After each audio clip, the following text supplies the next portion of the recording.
Top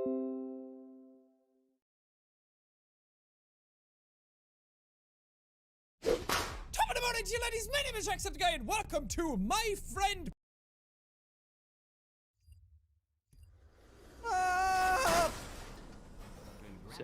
Portal! Wait, did we beat them all? Wait, what?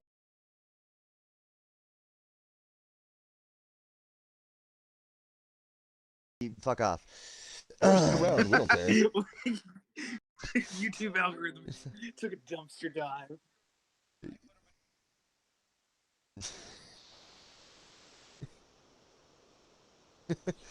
Viewer, this.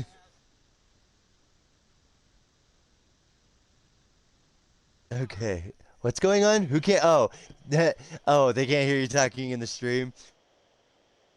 Viewer discretion is advised. So, he's There we go. Okay, so hello. Yeah, there we go. Okay, It should be good. Okay. Okay. Well, mic check. Mic check. Mic check. Hello, Christian Ray Biza. Can you hear me? Wait, let me just see on my stream if I can hear me. I've like the most unchristian things showing up on my phone. I think that's his name. What's going on? Who can't? Oh, Thor. Christian's oh, not a E. bad hear name. you talking in Okay. the Thor's here, Christian is a name. Thor is here. Thor. Oh, okay. Thor's here. So, just real we go. quick, I would like Hello? everybody to Yeah, they roll can a hear D20. I would like everybody to roll a D20. My dice. That's what I need. Sorry. I just completely forgot about my dice. Currently in my pajamas. There we go. Oh, I rolled the big old stinking one. Well, that's Great. Hey, get it out of the way early. Wait, hang on. Roll what again? Say that again. just a D20. Just a static D20. Yep. No bonuses? Oh my gosh! Not I'm making up just for yet. your one with a do 0. That's a 20, How do by you the get way. a 0? 20. Oh. Oh. 2 0. 20. Oh, 2 0. I actually heard deuce 0. And I was Yeah, like, well, that deuce. could be 20, but that Toast. could be 200. Oh. Okay. So, this is your guys' overall roleplay initiative. This is going to be static. This will be the entire game. I have a 5-minute hourglass. When we're role-playing, when we're doing stuff, you will get your turn, and other people will get to be able to role-play during your turn if you interact with them. But unless you are interacting with them, then I would like to have silence. If I do not get silence, I will go ahead and let you guys know that you will have a warning after a certain amount of time, and then after too many more interruptions, you will probably get a penalty towards your character. It will just be temporary at first, and then if you really pissed me off, then I'll just make it permanent. Yes, sir. Mr. DM, sir. Level drain. Yeah. For the intimidation. So yes, yeah, your DM just rolled a D100 for intimidation and got 1,000. So yeah. 1,000. Hold up. Wait a Yep, second. Yep, because that's how I roll dice. Anyways, you guys should have seen I was rolling for I'm something. okay with that. I'm okay with taking the end. Okay, so Can I thank everybody's ready. stream? Everybody's set up. Or I'll probably just mute if I want to talk to stream then. You could do that, or we could always just save it to the end. To be completely honest, because I like the idea of each one of us saying something to the stream right at the very end and then closing Or we could out. take a break like halfway through and talk to stream too. That's If yes, there's that's always people here. possible too. Yeah, yeah, yeah. Oh, I'm sure. As the there's viewer downtime count if he's goes looking down. something- Well, I'm sure if Embers has to look something up or flip through something, that would be your shout out time. Yeah. Yes. Yes. And there will be a bit of a possibility of that, but I am really prepared today. You guys should be I'm ready. fairly, I'm so everything should ready. be fairly My smooth. body is All ready. right. Okay. Cool. Let's do So this. I just need someone to shoot the signal flare. All right. Oh, we're already live. There's the alright. signal Anvil flare. Okay. Fire from the, Okay. what was it called? Real quick, one more thing. Sacred Flame. Yeah. Can we make this canon where whenever Anvil boots up, he makes the old Power Macintosh 2 chime? Yeah. Now I'm gonna have Yes. to look that up. Yes. Y- Yes. You've heard it. You've heard it before. Oh yes, we've all heard it before. And Question. my brain is mixing a bunch of them, but I know the Macintosh noise. Question. Yes, what's up? When Anvil is pondering the distraction of an opponent in his arms like he did before, the grapple and the pierce with the arm blade. Can the in between time of him debating that be the GameCube sound? Oh yeah. Yeah, that's uh-oh. I keep tossing my controller around. I really need to make that fucking duct tape wallet for the controller. Okay. for Xbox. Anyway, so we got our initiative. Okay. We're gonna- So, Oh. it is Sorry, I looked it up. it is the beginning of the day. Right now you guys can't tell really what morning is because you're in the Underdark. Congratulations. Surprise. Anvil, what are you doing? And I will be asking this every time it comes to you. Anvil is currently standing in the corner of the room, Mhm. the corner second closest to the door, Okay. and he is staring at the bartender. Okay. Alrighty. Are you just gonna hold turn essentially after that then? I believe so. Alrighty. Oh, Benjamin. But, he is. Yes. He's not like belligerently. If somebody walks up to him and tries to reach in his pockets, he's gonna be like, "Oh, what you doing here, son?" What you Okay. doing here? Nobody's messing with the 8.5-foot Warforged staring daggers. Well, not even daggers, but just He's not staring staring across daggers, the. he's He's not. staring. I wouldn't say he's staring daggers, but there's like a static electricity coming off of you that people can clearly feel a want coming off of you. You really desire something. It's not. You don't have to be an empath. It's pretty obvious. Okay, finish. Yep. Benjamin, what are you doing? Are you waking up? Are you staying asleep and holding turn? I don't. Are give a we, Yari and I, are we in the same, like, do we share a room, all three of us? crap. No, you're all in separate rooms. Okay. There's not enough underworld or overworlders that come down through Gacklestad to fill up the rooms. Gotcha. Well. Oh yeah, there's still the 4 individuals that are down in the Bar. 4 individuals that look. Yeah, they're 4 overworld looking individuals. 3 of them look really obvious that they're overworlders. I believe I said it was 2 no, it was a dwarf, a human, and a half elf. Mm-hmm. And they all look like adventurers. The other person is completely cloaked and their face is covered by cloth. Going ahead, Benji, what are you doing? Alright. So, Benji's gonna walk down the stairs, stretching.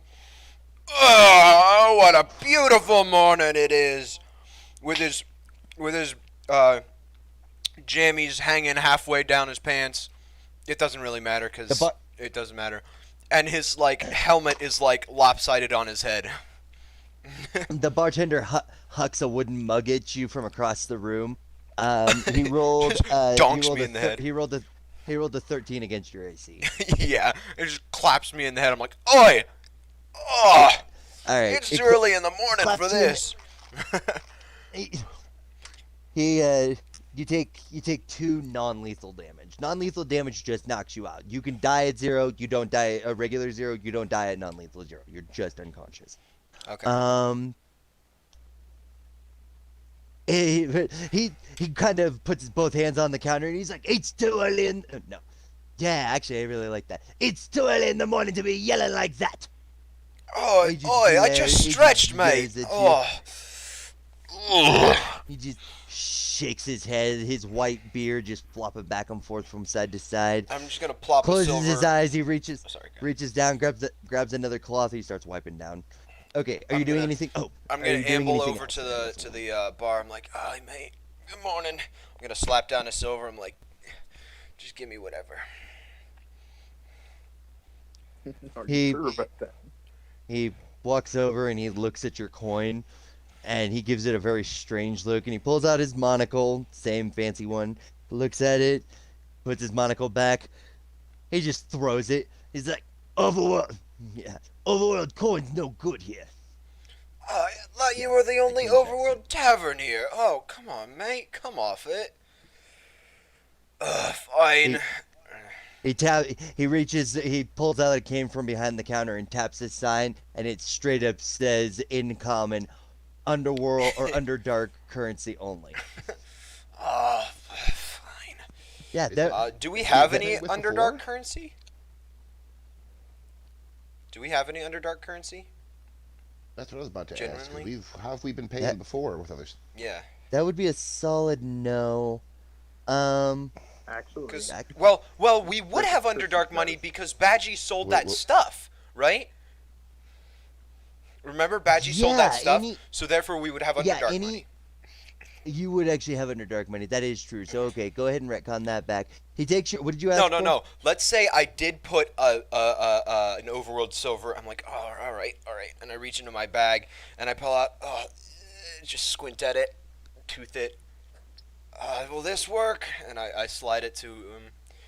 It's like the Underdark equivalent of a silver. He looks at the one, he looks at the well, okay, yeah, he didn't throw it. He looks at the one, he looks at the other. He just kind of flicks the overworld silver back at you. And he takes the what would you call that? I don't know. He takes the underworld silver, underdark silver, and kind of grunts at you. What'd you ask for? Just whatever it will get me, like drink or meal. He Like if there's he the silver kind of- meal, you know what I mean? he hobbles around and around the back of the bar, grabs a few things, kind of slaps them onto a plate, puts it in front of you. You've got a plate, like the middle of it is slapped on gruel.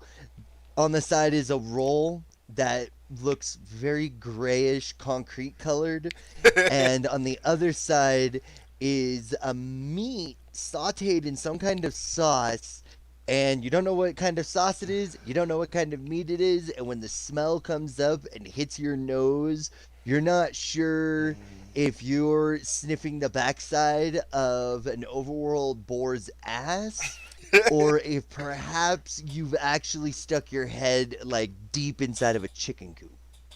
I'm like, ugh. And I just shove my face in it and start eating, and that's probably the end of my turn. Okay. Yari, what would you like to do? Well, after being so rudely interrupted by the sound of yelling and beer mugs being thrown and everything, I too get up, get all my stuff gathered, dressed, everything, because I don't wear armor. Go down, and obviously not a morning, or at least not this morning, not a morning person. So there's already a dark, gloomy cloud over my head. So go up to the bar. The bartender's already got a stein filled with a very stiff grog in it, and he just kind of thumps it down. When I see a stein, we're talking like a 30-ounce stein. Perfect. But I also say, I'm gonna need all the bacon and eggs you have. No, wait. I'm sure what you thought I said was, give me a lot of bacon and eggs. What I said was, give me all the bacon and eggs you have. I get that reference. I get that reference. The Druger kind of goes, yeah. He goes, you wasn't the orc order, and he kind of flicks a hand up to the sign once again, and it's just etched in the wood. It's kind of burned into the wood, actually, the lettering on it, and most of it's in Dwarvish, actually, but it says orc serving, and it's just an obscene amount of food. Would you like me to tell you the obscene amount of food that you just ordered? Yes. Okay. This order is made with 3 dozen eggs, 2 pigs, not 2 like parts of pigs, 2 pigs. You get a full platter that has pork chops, loin, snout, bacon, sausage.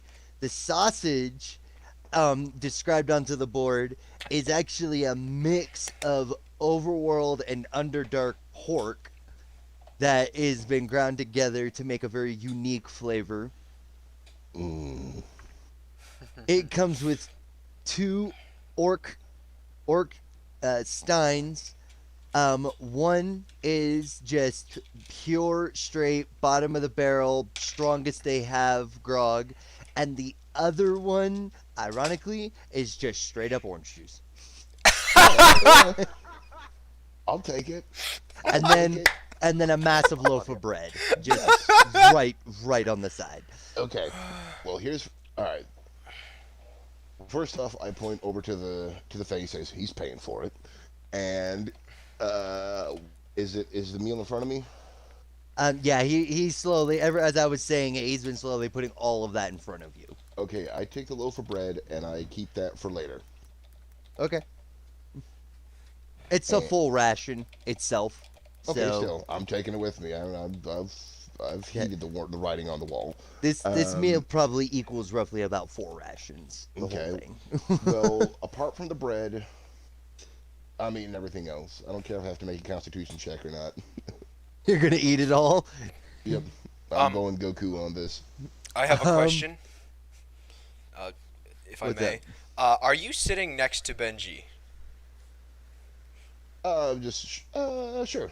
I'm Okay, next to him. because These if are you more or are, less- he's gonna Okay. try to eat some of your food. Just so you know. He's gonna try. He's gonna try. Can I stab him with a fork? You can try. I'm stabbing with a fork. All right. You get no Like, no it's- pluses it's- to it. It's that's- just a fork. Not even my natural rolling. You get your natural stuff. Yeah. You Okay, get your okay. your So that would basic. be- Man. He's gonna crit Like, hit it's- me with a fork. It's not gonna be. It's more like a nope. What? It's Just like more a like whap. more like. No, I'm using the prongs, but it's more like a. It's more like. Try It's gonna be non-lethal damage if you're gonna be holding back. Actually, if you're and gonna be holding it's not back, like I'm trying to get your food. It's like he's so drowsy he just like accidentally grabs something and tries to stuff it in Yeah. his mouth. Yeah, no, that's and be like, 22, 15 plus 7. that's against your AC, bud. What do you think? Yeah, he hit. You hit. Okay. It's more like as he goes to reach for it, I like poke it in his hand. But, nope. Roll one. Go ahead and roll 1d4, and then we'll go ahead and continue with your turn. 2. Hang on, oops, clear. Do I get to add my strength modifier? Yes. Oh wait, he 8. rolls the. Okay. Yeah, he rolls the damage. He's doing the damage. Okay, he does 8 non-lethal damage on top of your 2 non-lethal damage. What's that bring your health down to? 22. 22. Okay, that's So fine. Okay, I've already it's not taken lethal. 10 points of damage this morning. And it hasn't even. He hasn't even properly woken up yet. So, Okay, so nom, nom, nom. Yari is eating his breakfast.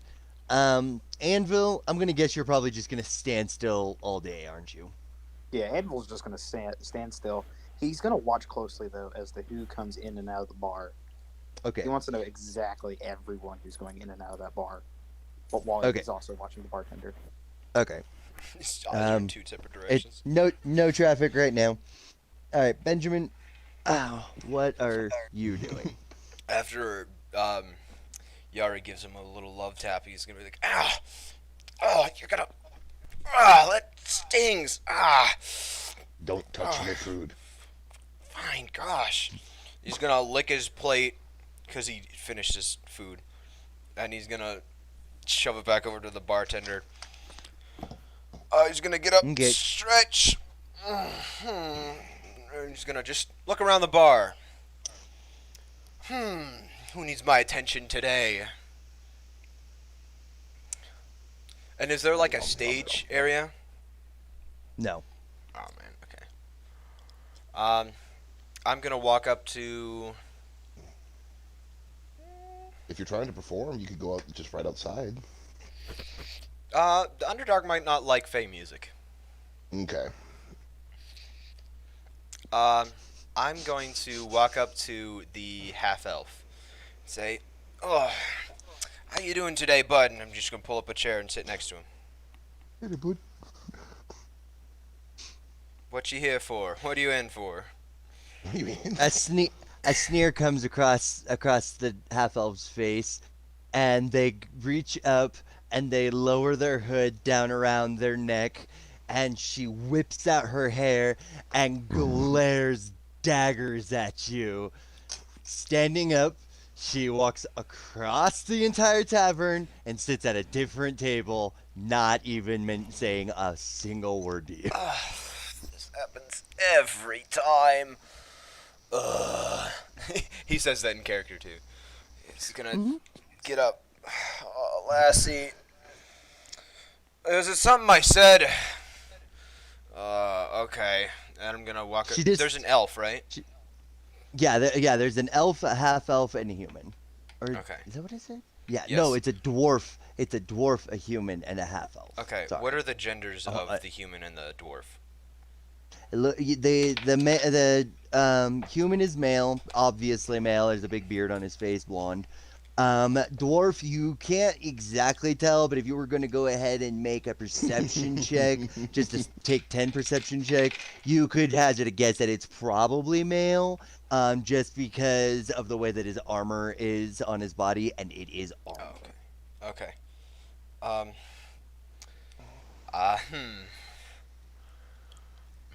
Debate. Do I pursue the female or do I compliment the dwarf? You're a bard. You know exactly what you need to do. You are allowed Yep. to ask. You are allowed to ask for assistance from anybody around you during your turn too. All right. I'm gonna walk over to the lady. Yes, I'm gonna walk up to the lady. I'm like, hey, what's wrong?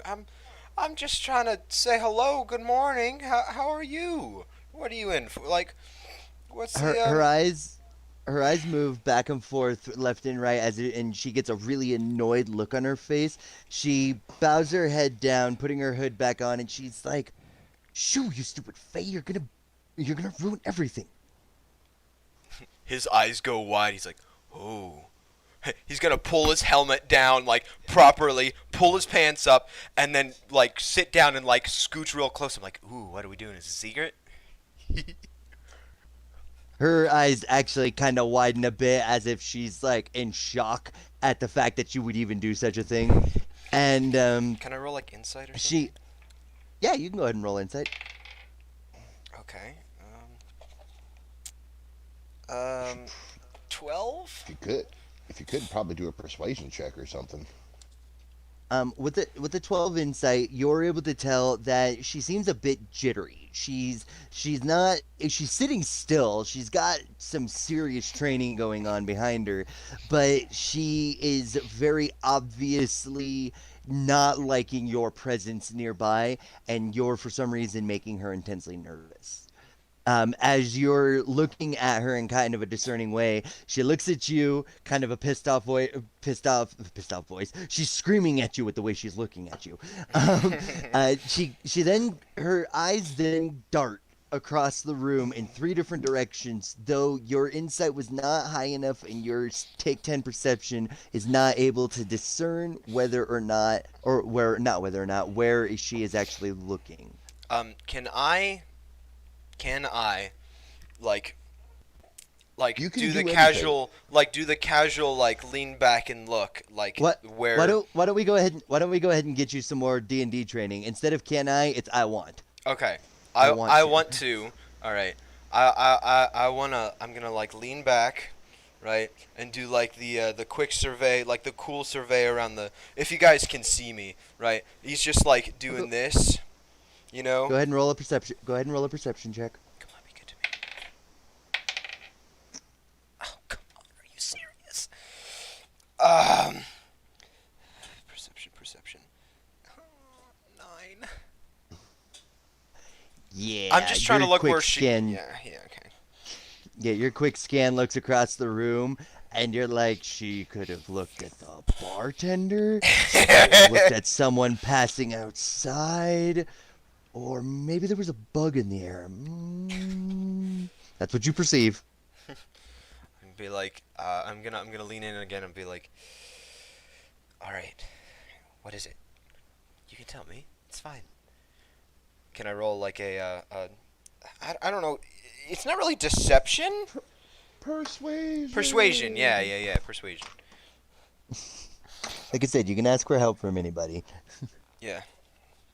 Can I roll persuasion? Because I have a +5 to that. I want to roll persuasion. I want to roll persuasion. I'm going to roll persuasion. Roll a Damn it, I'm persuasion. gonna roll persuasion. 15. Okay, what are you trying to persuade her to do? Trust To tell me? her that he Tell... can trust her. Yeah. Oh, okay. Oh, I don't think Go I ahead had and just roll. stat bonuses. Go ahead and just role play that out as best as you can. Just All right. say it. Alright, I'm gonna lean in and be like, alright, listen. I'm in pretty an mama, let me just, undercover get you. organization, alright? You can trust me. I'm from the overworld, just like you, alright? Well, I think, maybe, alright? And you can trust me with whatever, sugar, alright? And I kind of like give her the smolder, you know? She raises an eyebrow, and your insight can tell that her demeanor has changed rather significantly. Instead of fearing your presence, you suddenly feel like she suddenly overly trusts you, as if like perhaps she might think that you're a big oaf. And the kind of look that she's giving you is definitely that transmission of big oaf. She's like, okay, maybe he's not as dangerous as I thought, and maybe he's more just oafish. She kind of shakes her head and goes, I thought Fae were from the Fae realm. Listen, sugar, I've been everywhere, alright? I've been here, I've been there, I've been everywhere, alright? Everywhere, anywhere you can think of. Alright, I've even been to the ether realm and back, alright? I've explored the world, honey. I was a soldier at one point in time. I'd play a little ditty on my pan flute that's just hanging like from a string of my neck. Clank, clank, clank, clank, clank, clank, clank. The door of the tavern opens as you're in the middle of what you're saying, and in the coming into the room, a very tall drow steps in. Okay. This drow is of male persuasion. He is wearing what looks to be rather nobilic clothing. He has trousers that go down just to the middle of his shins. He's got stockings that go up to the trousers. His color coordination is black, rather nice, festive shoes that have kind of they're black with that velour kind of sheen to them. His stockings, a deep mauve red going up to his trousers, again another black. The trousers hang over the stockings. The trousers appear to be pocketed from the very bottom hem all the way up. Seems to be some kind of utility uniform, connecting up to a belt that is a belt and a sash going around his waist. The sash has a rather large bow on his right side. His left side, you guys can see he is bolstering what appears to be a rather nice looking rapier. The handle of the rapier with gold fillery, a black opalescent handle, and a large silver handguard going across the top. The handguard is a very fancy metallic twist of metal going down with spaces in between the bars. Going up, we have an undershirt that is a deep mauve red with a smoking jacket of sorts, black, same velour velveteen look over it, where it's like black, but when you look at it, it has like a red glisten to it almost. The red does seem to match very well with the mauve of his undershirt and his stockings and his eyes, which are now where we're going to next. Very deep red. They seem to almost glint like rubies or garnets as he looks around the room. The eyes are very offset with their color of the very pale complexion of primer paint. Across his entire face, a perfect complexion, not a single scar to be seen across his entire look. Perfect white skin going up to a very short forehead. Hair parting going in both ways, like essentially looking like white silver waterfalls that start up at his head and then turn into a red that turns into a brunette that turns into a brown and then eventually a black at the very tips of his hair. Just behind him is a very very short figure, somebody who appears to be cowering heavily underneath him. Both hands clenched to a set of what looks to be books and books on one side, a ledger on the other side. Books towards towards the character's body. As you look at them, you can tell that this is a Darrow, but it appears that something is very, very wrong with this Darrow. Gender is completely indiscernible. Hair is falling out in various places with patches of hair kind of wisping out from their head. Little patches of fuzz kind of appear to be growing on their face, but it's really indiscernible to tell if the fuzz is actually peach fuzz growing from their face or if they just have mold growing on their body. A rather similar outfit to the Dro that walked in. Going up, we have black shoes, red stocking, black pants, red undershirt, black over jacket, and pasty gray complexion upon their face. As the Dro steps fully into the room, the Darrow comes in afterwards, their eyes darting quickly across the entire room, looking around from person to person, pardon me, darting from person to person, very, very bewildered and flabbergasted, as one might say. The Dro approaches the bar and leans in, beckoning for the bartender to come over. I'll go ahead and let you decide if you would like to try to do something, Joey, or if anybody else in the room would like to do something. Real quick, I just want to make sure I understand the description, because when you said a drow, but then you said he had a pit, like, we're talking, he still has, like, the purple lavender skin. Yeah, Dro, sorry, I might have mistaken the skin. You said he had, like, but then you also said he had, like, some sort of face paint on? Or did I misinterpret that? You misinterpreted that. I just said his face was entirely white, but the grayish purple is their complexion. He's basic Dro complexion. He's very fair for Dro, so you can see like the hint of purple tint on him. Purple. But yeah, it's a very white lavender. Okay, nope, I'm still just gonna be eating my breakfast. All right. Okay. Out of character, could he possibly know who we are? You have no Could be. idea. Never safe to rule all that out. We're in the Underdark, man. The secrets and information are just as valuable as money. Think of your We're probably wanted, abilities, your abilities that you have listed, the ones you have points in and the ones you don't have points in. Think of them as a list of actions that you can take. You're playing World of Warcraft here, so you have so many buttons that you can push. All the way down that list of stuff, you can choose to do any one of them. If you don't have points in it, it just goes to the ability attribute. So it's going to be whatever the modifier would be.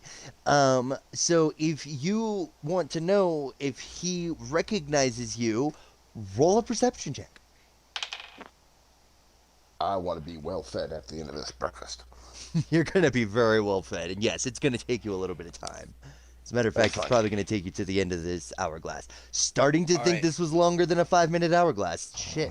What does a 17 get me for perception? So you watch him as he enters, and he looks at each individual person, but with a very fast glance. He seems to like walk into the room. He turns left, looks at everybody in the room, and then immediately goes to the bar. When he goes to the bar, you can see his face tilt down as he's talking to the Darrow. His voice is so quiet you cannot perceive it. But as he's speaking and his face is tilted, you can tell that his face is tilted in a way that he's trying to block anybody from being able to read his lips or hear anything being said. You also can see his eyes are positioned in a way that he is actually able to talk and rock his head in a specific way so that he can use his peripherals to actually see everyone in the room as if he's still gathering information on what his exact surroundings are. All right. So with that perception roll, can it give me information on could he possibly know who we are just from the look of his title? his looking at everybody is the exact same as looking at you. You cannot discern any difference as whether or not he's like, okay, okay, hey, okay, okay, okay. He doesn't do that. He just seems to be blinking from person to person as he's speaking to the Darrow. I'm picking up a BBC Sherlock vibe from this guy. All of a sudden, he's just Yeah. Same. like he doesn't need that fast. Like he's just like he's able to. Right. Yeah. I'm gonna lean into the Benedict Fish half elf, and I'm gonna say, "All right. So is this the fellow that we're looking for?" And I kind of like, hold my hand as if I'm like I am now. If you guys can see me, I'm just like holding my hand, like so he can't read my lips, but like just so it looks like I'm holding my hand, my head up. Go ahead and roll for a deception on that, Mr. Sir. Okay. Oh yeah, I'm like, how the fuck am I talking to you? It's not even up. No, I can't see you on Quarrel, unfortunately. It won't let us be able to see you. Okay, hold on. I need to make this number a little better. So that would be 17. And that was a 17 for a what now? For deception. You told me to roll just for deception. And what? Okay, go ahead and role play what you were doing, and you had a 17 for deception. I'm like, all right, Lassie. So is this the person that we're looking out for? Because he looks pretty important, and I think that we can find something out about this man. Okay, so she has her eyes locked onto the stranger at the bar, and she doesn't really seem to notice you anymore. The stranger at the bar stands up. The Darrow nods. He's got his rag in his hand, and he kind of just wipes his hands. And he's still nodding as he turns, walks around, and goes to the back door. So there's the bar. When you walk into this bar, you go straight, and you're standing in the middle of the bar. To your right is the bar. To the left is the tables. Just up to the corner, right, straight ahead, right and straight ahead is the stairs. Behind the bar is a door that goes into a back room where the storage of the tavern stuff is generally kept, and also where bathtubs are kept as well. Different things like that. He disappears into that room. When he disappears into that room, Benji, Roxanne wakes up. She puts on her stuff, puts on things. She is standing naked in her room and decides, I'm thinking red today. And she kind of waves her hands, and weirdly enough, a red dress just spins from the air and comes over her entire body. That is not an actual spell. I did that for flavor checks, and I probably won't say that when I'm actually doing more serious DMing. Stepping out of the room, she she hears the gentle knock of the mug hit the side from when the bartender threw it at you. She goes to the top of the stairs, and as she's about to come down, she takes a step and she stops. She goes, nah, I think I'm gonna go ahead and just sit for a second. And she sits up at the top of the stairs. She is listening intensely to the conversation of what is going on downstairs. Yari, you're eating breakfast. You're about 2/3 of the way through your breakfast. I'm eating my breakfast. Okay, you're still eating your breakfast. Anvil, there's a man standing there. He is still. He has spoken to the Darrow bartender. He has gone back, and you have observed all of this happen. Do you decide to do anything? Anvil's gonna ask, do you have mithril? The stranger will look around. The Drow kind of wrinkles his nose at you, and he appears to kind of brush some dust off of his left lapel, and he goes, "Don't speak to me, commoner." Ho ho ho! Thor's gonna Sorry. Anvil is going to roll for an intimidation check here. Because he's a little mad. Oh man, he's a little steamed up, if you know what I mean.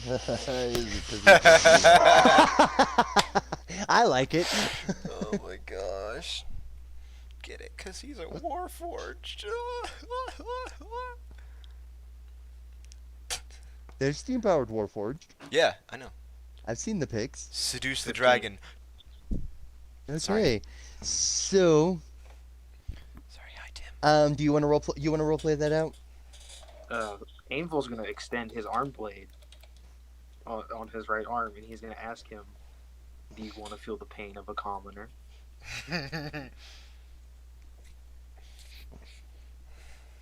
He gives you kind of a curious look, raising his left eyebrow. His body stanced at you from the side.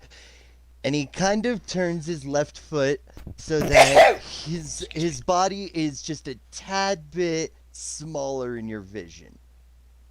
As he does that, his servant's eyes get really, really wide. And they start darting around to all the different people in the room. And you can see the Darrow back up a little bit until he accidentally bumps into one of the bar stools. You hear... No. You see... sorry. He then kind of reaches down and he starts taking off his gloves, which I forgot to mention that he was wearing, but sorry. He takes off his rather interesting cloth gloves, sets them, kind of tucks them down into the sash in his side, and he cocks his head to the forward and to the right. Are you challenging me? That's all he says. Yes, say yes, say yes, say yes.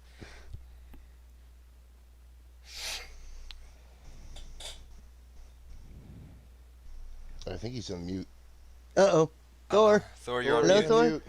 Thor, you're on mute. No, I've been muted. Sorry. He looks at you with the same cold blank expression that he always does. And he says, no, I did not challenge you to fight. I asked you, do you wish to die?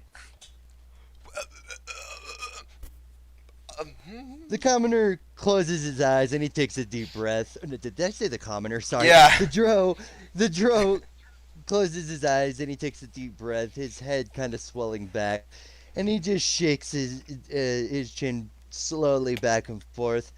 I do not have time to waste on the vermin like you. And he turns back and he just faces the bar and he puts his hands behind his back. Specifically, his right hand over his left hand. No, his left hand over his right hand. His left hand over his right hand. He done messed up. I want to do a perception check. It's not your turn! You need to be asked help! Anvil's gonna roll for perception. Go ahead and roll for perception.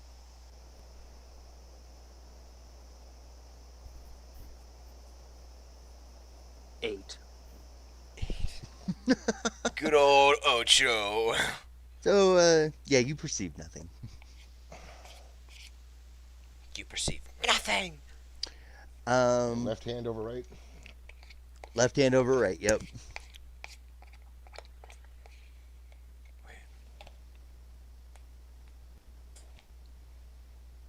And I'm really hoping you guys don't make me have to make a stat block for this guy, because it's probably not going to be very nice. Yes.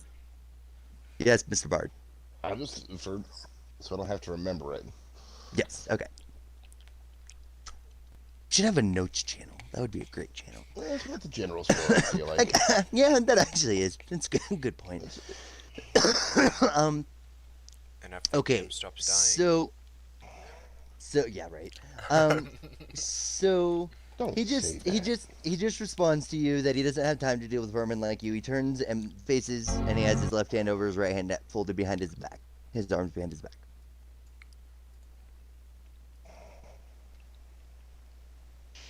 Thor, you're muted again. No, Thor! Thor. Thor! at Thor. muted. Oh, I wish I had a voice thing for my Xbox. That would be cool. Well, then I feel like he forfeits his reaction. Okay. Mr. Thor, I can't hear you, so if you're not doing anything, I do have to steam forward. I am sorry. I do apologize. So, the Dro stands there for about, I would say, 3 My internet crashed. seconds. I'm back. Oh, no. Oh, okay, there you are. Oh, okay. I'm back. Yay. Hello. Okay. Do you have a response to him calling you vermin? Anvil looks at him, and his eyes change from their casual blue to a deep crimson, and he responds, "No, I am not vermin. I am the one who exterminates them." How many heads do you have again? One. Okay. The Dro lets his head kind of bow down. And that's what you see from the back. And he turns to the side. And as you're watching, you see a flash of movement. And the Dro's sword is out. He is in front of you. And it has made complete and total contact with the warrior human sword, who reacted before anybody else had any time to move. Oh, shit.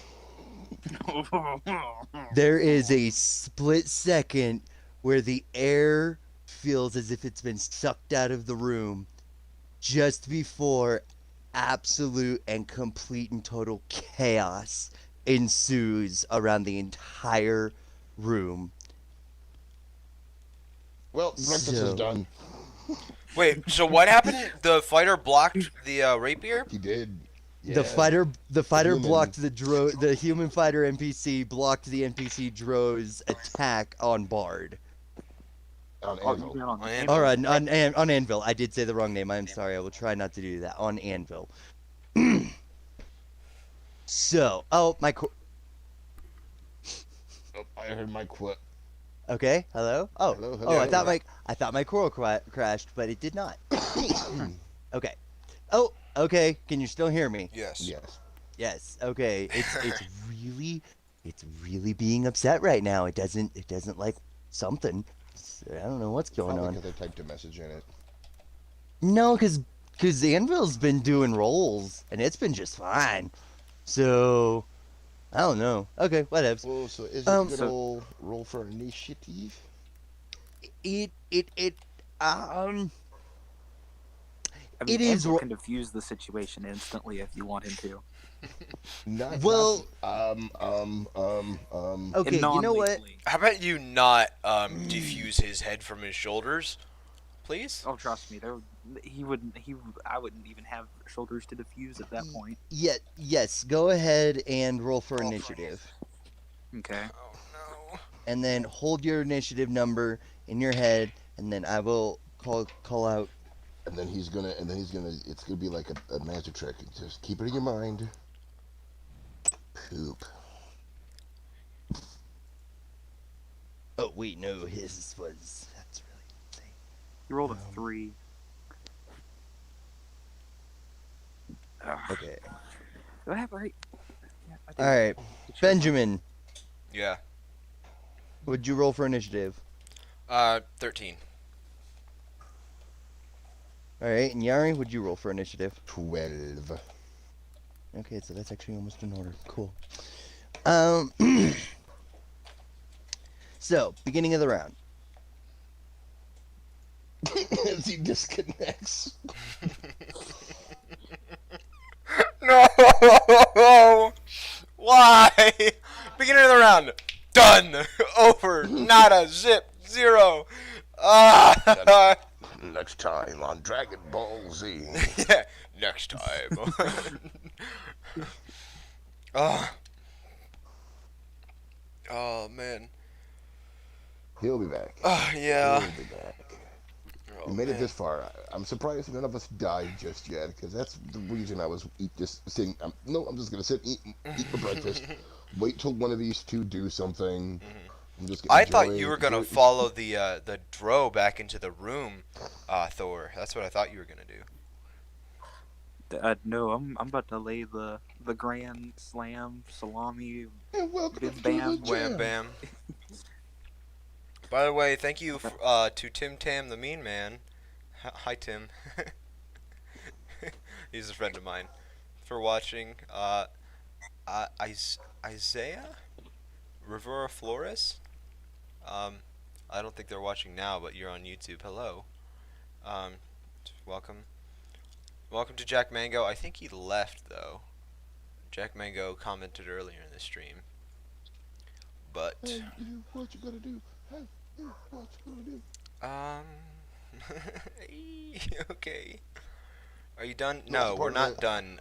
We're just waiting for our DM to come back. I was Because busy singing a he Space Jam disconnected song. and is probably role playing right now, trying to talk to us. But Or he's probably raging himself, going, "God, this stupid." As he's like trying, he's probably punching his modem right now. he's punching his modem. Yeah. We have been playing a lot of Dragon Ball Fighters, so Nice. I've been playing a lot of schoolwork time. yeah, it's like I said, finals are done. Yes, for now. Pieces are done. I have a class, 2 more classes in a week, but yeah. Thor, just so I kind of know what we're getting ourselves into. What are you scheming? I cannot answer that right now. Please leave a name and number at the. You've reached the voicemail of Anvil. And you just hear in the background. fax machine. Please leave a message at the end of the tone. Wait, I think I found it. Hold on. Is this it? Wait, were you talking about that Macintosh sound? Yeah. Wait, here. Is it oh wait, no, wait. This.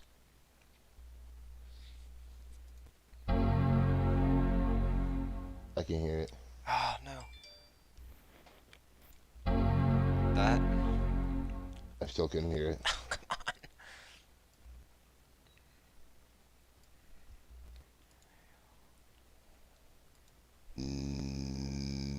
Nope.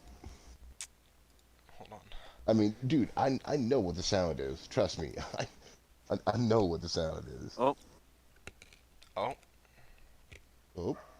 Oh. I heard noise. this. Haha. Tim, what are you Little doing? Gangnam style. Those are not my emotes. Oh, those are yours. Oh my gosh. Alright. Oh, learn to should be like. I'm very sorry. Because that's what happened last time. The moment I started messaging him, is then he reconnected. Nice, Tim. Nice emotes. Good for you. Good job. I'm not affiliate yet, so I can't get emotes. Oh, well. We have someone watching on YouTube. Hello. Hello Sorry, there. it's a bad time. It's the best of times. Well, sure, yeah.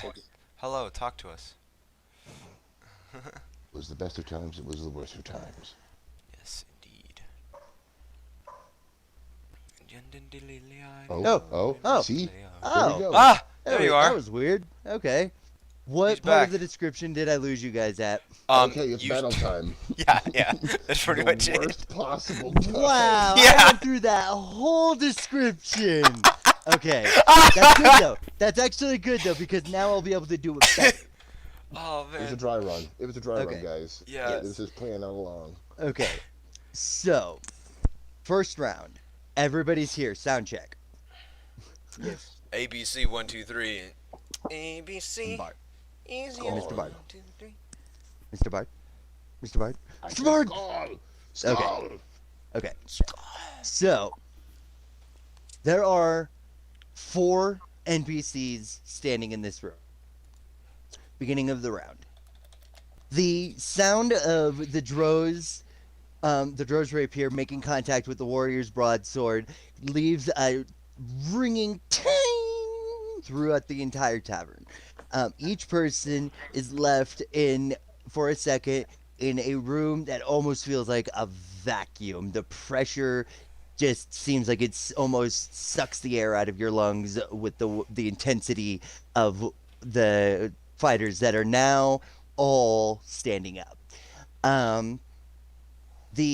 Just as using the pause, the Dro then goes to a lower stance and proceeds to spin around. As the Dro noble spins around, his sword appears to stay in place, his body moving so quickly that he lets go with his right hand and he catches it reverse Florentine style in his left hand. The Dro drops down even lower in an almost crouched stance and then uses the coiled momentum and spins upward with the tip of the blade pointing directly to the fighter's neck. The fighter is able to move backward just enough that the tip of the rapier grazes, just taking off the tippy tip hairs of the fighter on the fighter's neck as he slides back. The fighter then goes with both hands on his sword and gets into a lower crouch. Moving his body in a twirling fashion, he spins around the Dro. Instead of being between the Dro and the front of the tavern, now he is now between the Dro and the bar. He then takes a very large uppercut swing towards the Dro's side, and as he's trying to go up and take a swipe at the swipe at the Dro, there you guys can hear the sound of a tink as the sword stops just before hitting the side of the Dro's body. From around, you guys can see that the Darrow has moved, not enough to move out of his square or out of their square, but has gone and reached up with a very tiny dagger, both hands clenched to the handle, and caught the broadsword just before it was able to hit the Darrow's noble master. Darrow or Dro master. A lot of D's in here. I'm not liking it. Yes.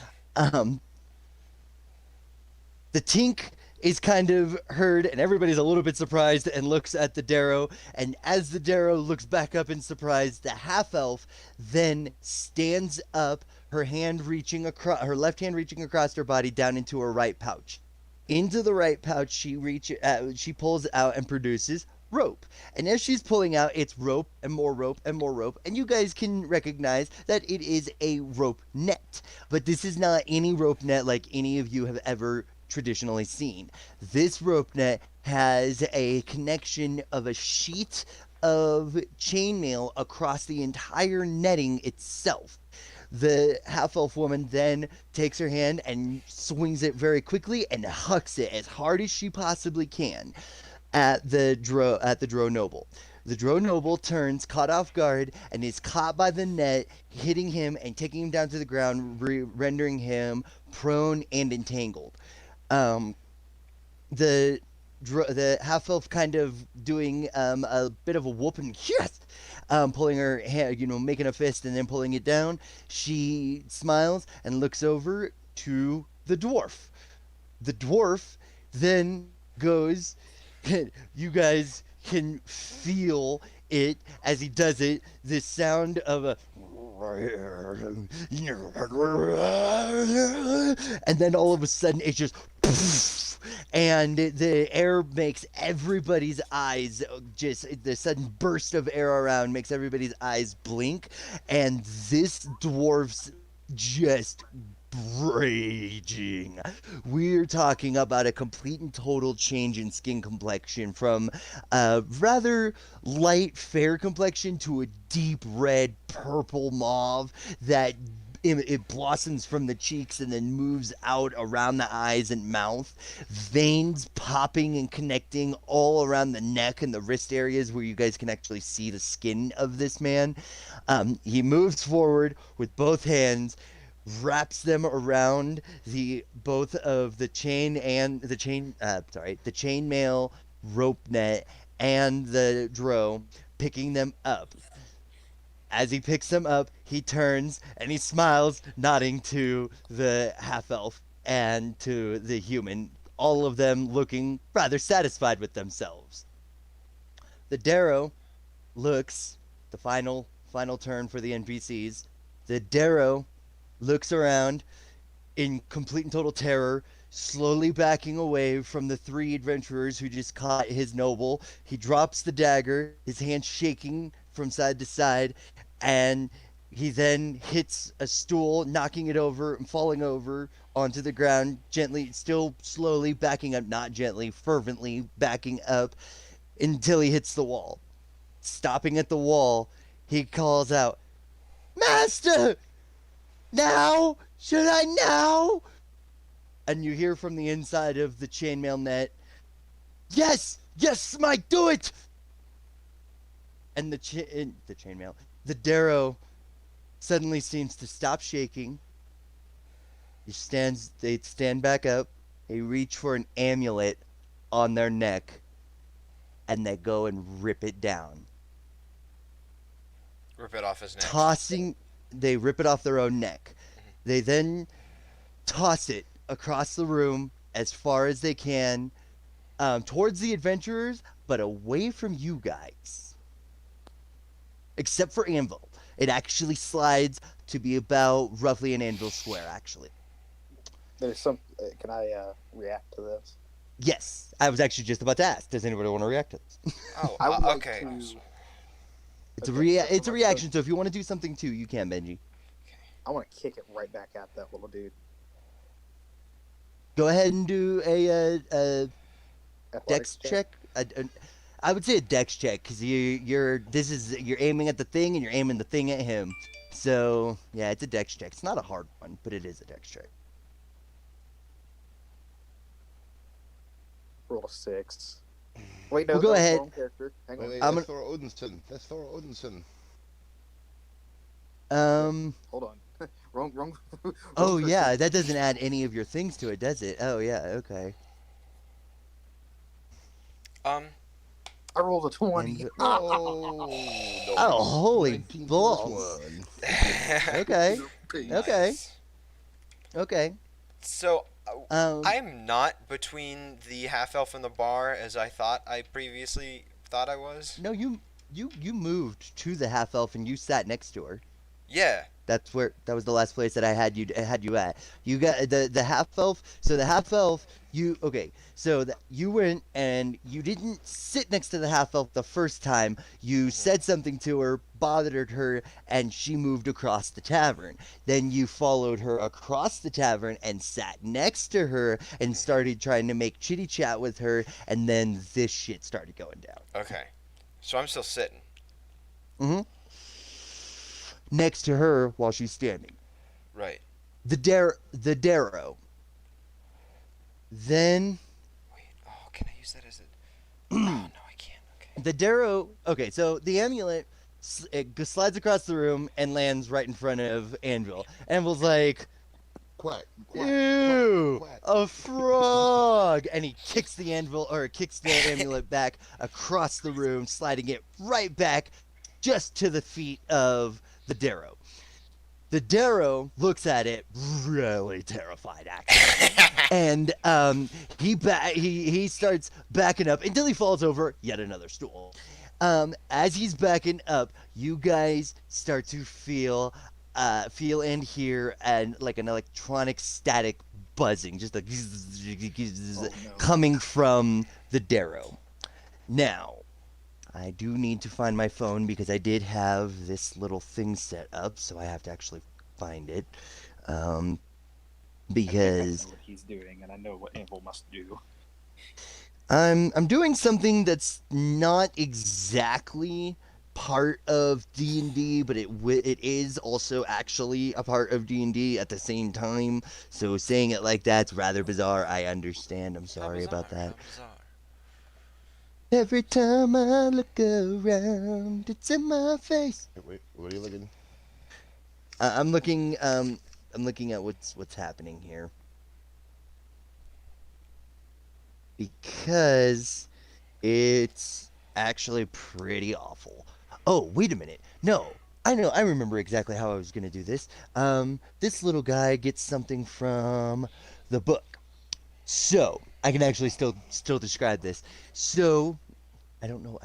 Oh, the book is so far away. Why don't you be like a trash So can? you guys feel this? You guys feel this electrical energy start to just crackle and buzz and snap all over the room, and it's clearly originating from the Darrow. His body is changing, and light seems to be engulfing around him. It is not a golden light like the feeling that you would think electricity would give you, but it is instead a reddish brown light. It does not give you a good feeling. As a matter of fact, any overworld denizens or citizens here do start to get a sick feeling in your stomach. Not enough to get you a constitution check, but you are definitely feeling like this is a really bad situation. It's almost like you're getting a bad case of heartburn, but it's not burning your chest as much as it is just souring your stomach. What about Anvil? I'm still eating my breakfast. Anvil feels a tone change as the adventurers look towards the magical transformation that is currently happening. Hang on, let me check And something. I might have it's something not for this. there. I remember. I want to foster a dog. This guy's so bad. Oh. Wait. No, it's got Dro and Darrow and Druger, but it doesn't have Darrow. What the frick? Okay. Unless. Oh, I know exactly what I want to do.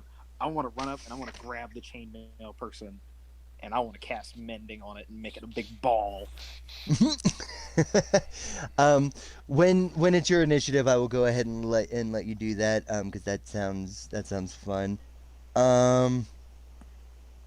Let's see.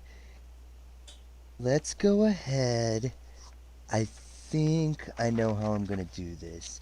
So if this is organized by, is it organized by challenge rating? No. Yes. Hello, Chad. Yes. Hello, chat. Yes, hello. Hello, chat. This is Snowy freaks. our quarter game. Okay, no. What's up, snowy freaks? How are you, my dude? Or If any gal? of you guys know where to find Darrow on the compendium for, what is it, Into the Darkness? Yes, Into the Darkness. Tim, do you know?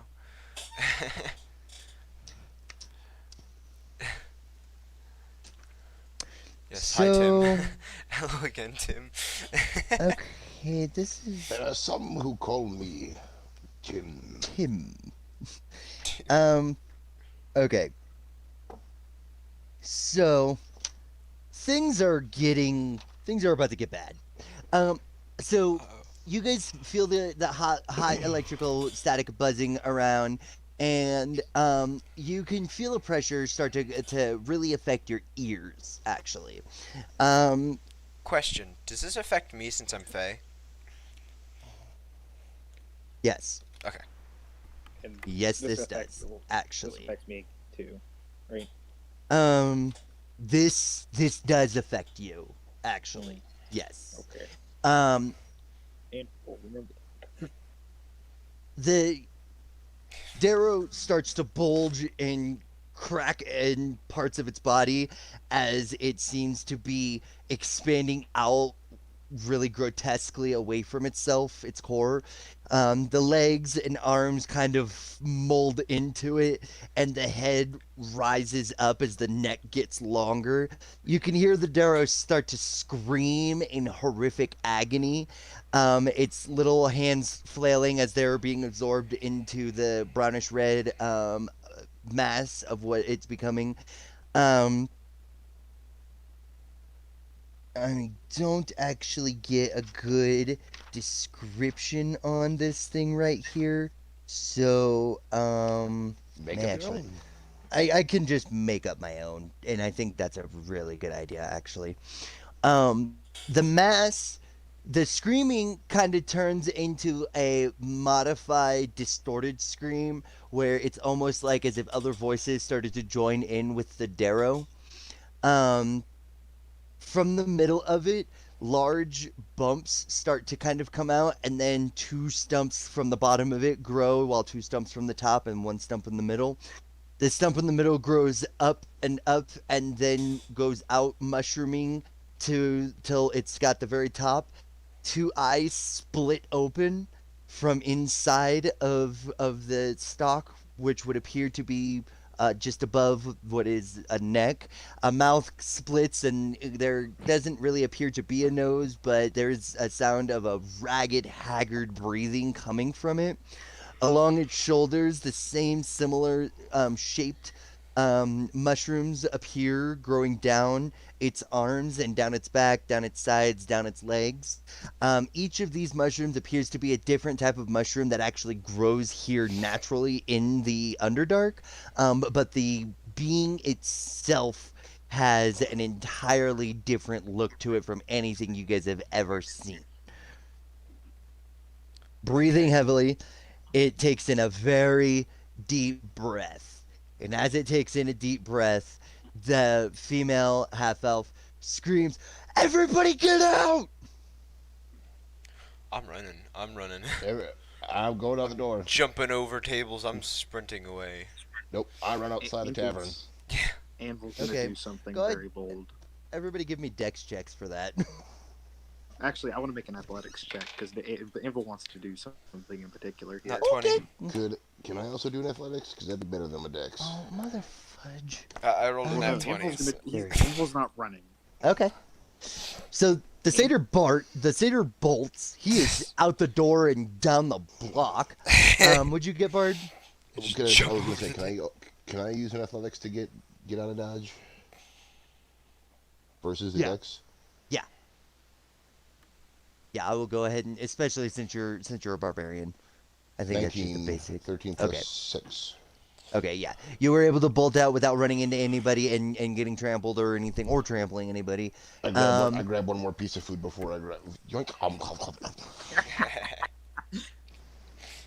I was able to finish the breakfast, right? I did at least finish it.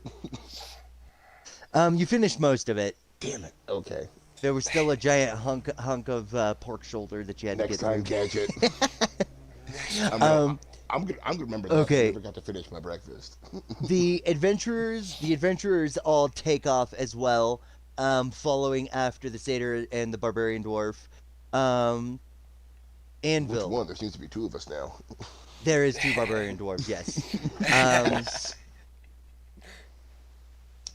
So, Anvil, I'm not going to say you're alone, but you're in the tavern, and the giant mushroom beast monster is kitty corner away from you on the other side of the tavern. You are a medium-sized character at the moment, and as you are measuring up this thing, it is he's not medium. He's a big guy. Anvil's gonna pop 3 shrooms of large. So you're going large. Wait. So that's medium. Wait, I need my thing. Oh, my thing's not out here. I gotta be right back. I don't have my DM board. Do you want the size scale thing? I So have it on the site. Anvil's popping off. He's going from huge. medium to large, large to huge, huge to But don't 2 have to Colossal? be for you? Don't No, you no, have to that take was, 2 to go 1 up? I think it is it. Let me check. I thought that Okay. was the thing. You're popping 3 of those. Let me check. I need to check my size scale. I don't want to kill everybody in the surrounding area. In the Underdark. Okay, 'Cause, he's going to go from medium to huge. Not if you take 3. Okay, then I'm going to go. I just want to go. Wait, hang on. I need my size scale. Where is it? Pinned it I'm to the looking. server. I did take a picture of it and put it on the thing, so you Okay. guys do definitely have access to it. Anvil's going to turn huge. He's going to eat enough mushrooms to go huge. So how many mushrooms are you eating, Mr. Anvil? Okay, so I eat one mushroom, I turn large. I eat 2 mushrooms, I turn huge. Yes, yes, you do. I'm eating 2 mushrooms. Okay, so you eat 2 mushrooms, Wait, what's the and maximum size of this actually, room? Oh, it's destroyed by now, I'm sure. oh no, just the tables have really been wrecked, to be honest. And even then, it's really just been like one table and mostly stools. So Anvil, For now. Anvil, unfortunately, you do not have the initiative now. So What? if you want to take your three mushrooms, you are more than welcome to. Because remember, you rolled a 3.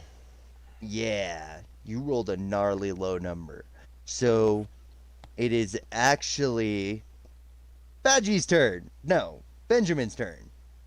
Badgie's still snoring away downstairs, snoring away upstairs. He does not give a fuck. Oh, I know what I must Okay. do now.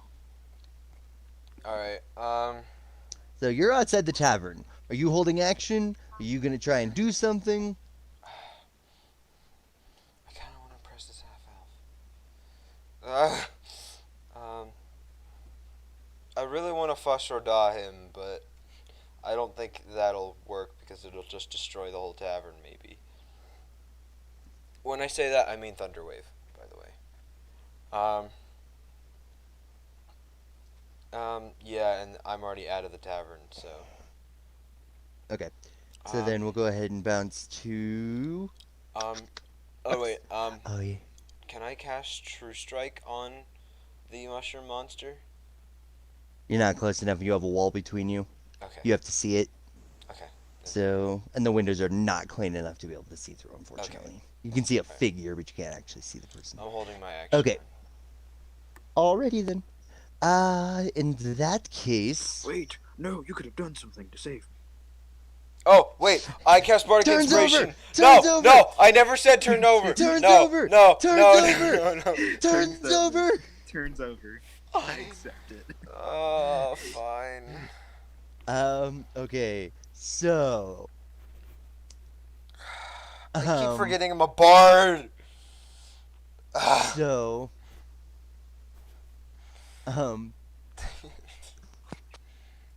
From upstairs, Anvil, you can kind of hear the sounds of some kind of strange, chanting of a very odd language. You do not understand it. Actually, very few people understand it. In the game, it's Druidic. Oh, okay, never mind. However, what you hear is a very soft. And if you listen closer, you can kind of hear a Pickles. Pagoa Oh. And the mushroom shrinks down to the size of a human. It was large. Now it's medium. There's this hulking beast. And with that, Yari, it's your turn. No. Yes, Yari, it's your turn. Sorry. Yes, sorry. Yari. Sorry, Yari. Let me make sure I understand. So, what sort of shape is it? It's a large. What is it? It's like a humanoid thing covered in mushrooms. It's a humanoid mushroom, is what it looks like. He doesn't even look like a Darrow anymore. His body has completely transformed. He's a mushroom that has grown arms and legs and has a face. Okay. So then, tell you what, the half elf is out with us, right? The half elf Yeah. female. All the adventurers came out with you. Okay, so then I whip out the pickaxe before I'm gonna ask the half elf. What is that thing? Why did we have to run? Like, And she kind of looks at it looks at the tavern and then looks at you and she goes, "It's a myconid." oh, okay. Looks to be a myconid warrior to me. Okay. Isn't there a myconid sprout in the tavern? Not anymore. We forgot about them. Okay. Yeah, I'm, Wee Man I'm and his little amulet. I'm waiting out here where there's more room to run away from any deadly ass spores. Because unfortunately for us meatbags, we have to breathe oxygen, but Anvil should be fine.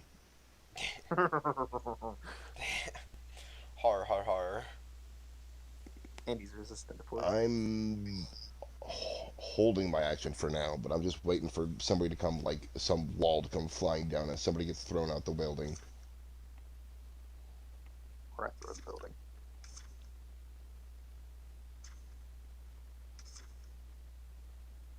Okay.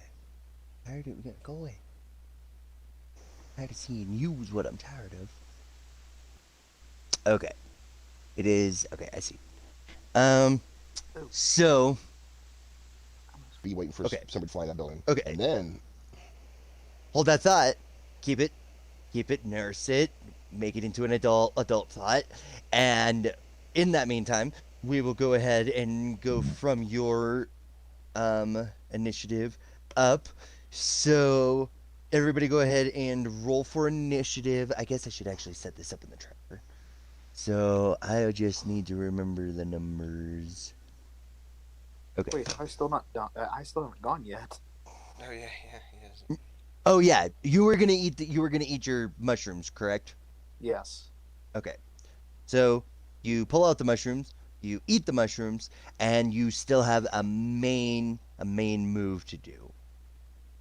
Is there a fireplace? There is a hearth, yes. I want to shove it in the hearth. throw it in the fire. Okay. There is currently an active fire going. I'm gonna shove it in the hearth. Okay, so go for your grapple. Okay, let's see here. So that's Sure, not- I'm trying to remember how grapple calculates in 5th ed. I'm pretty sure it's just strength check. Yeah. I think it's a strength check first, and then you have to do another strength check. I don't know. It's 13. like 2 strength checks or something. I don't know. It's weird. But do I get advantage since I'm a huge creature grappling a really small creature? No. I don't. No, you get disadvantage for that because you're much bigger and they're much easier. They can dodge you much easier. Okay, well I'll just roll another strength check then and get the Okay. close one. Oh, sadness. 10.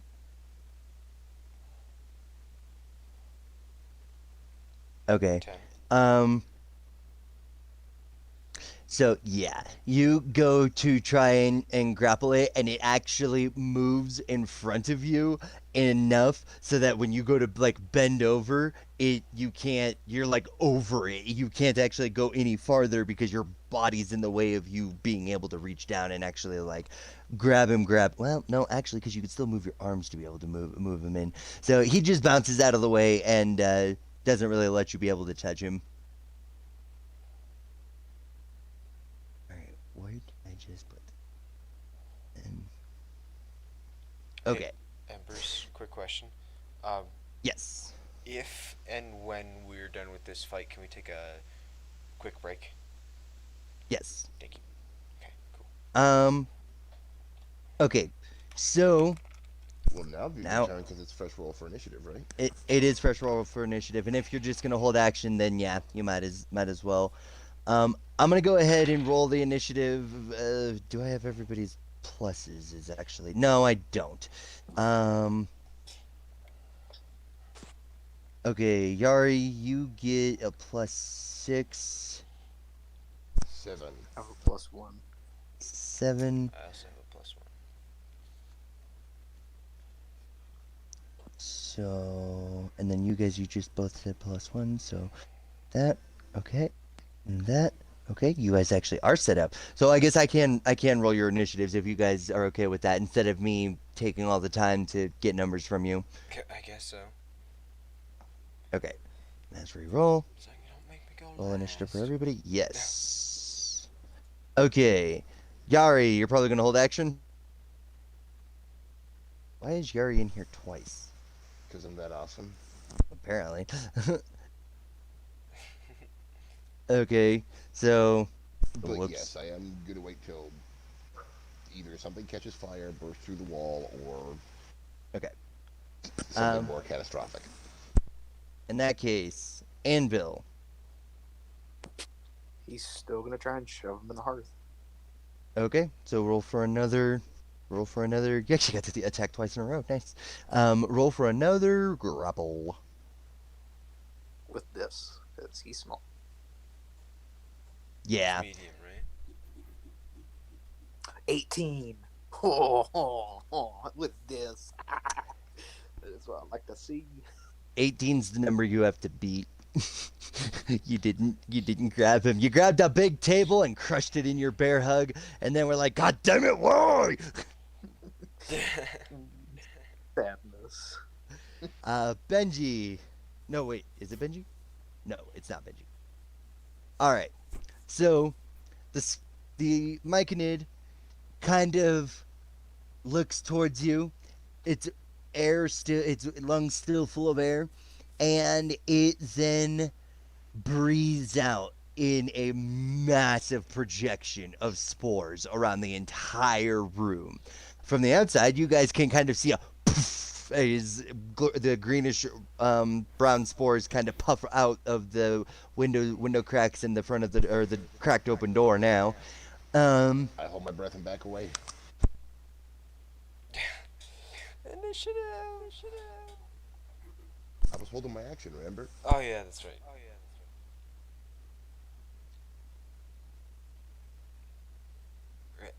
Evers?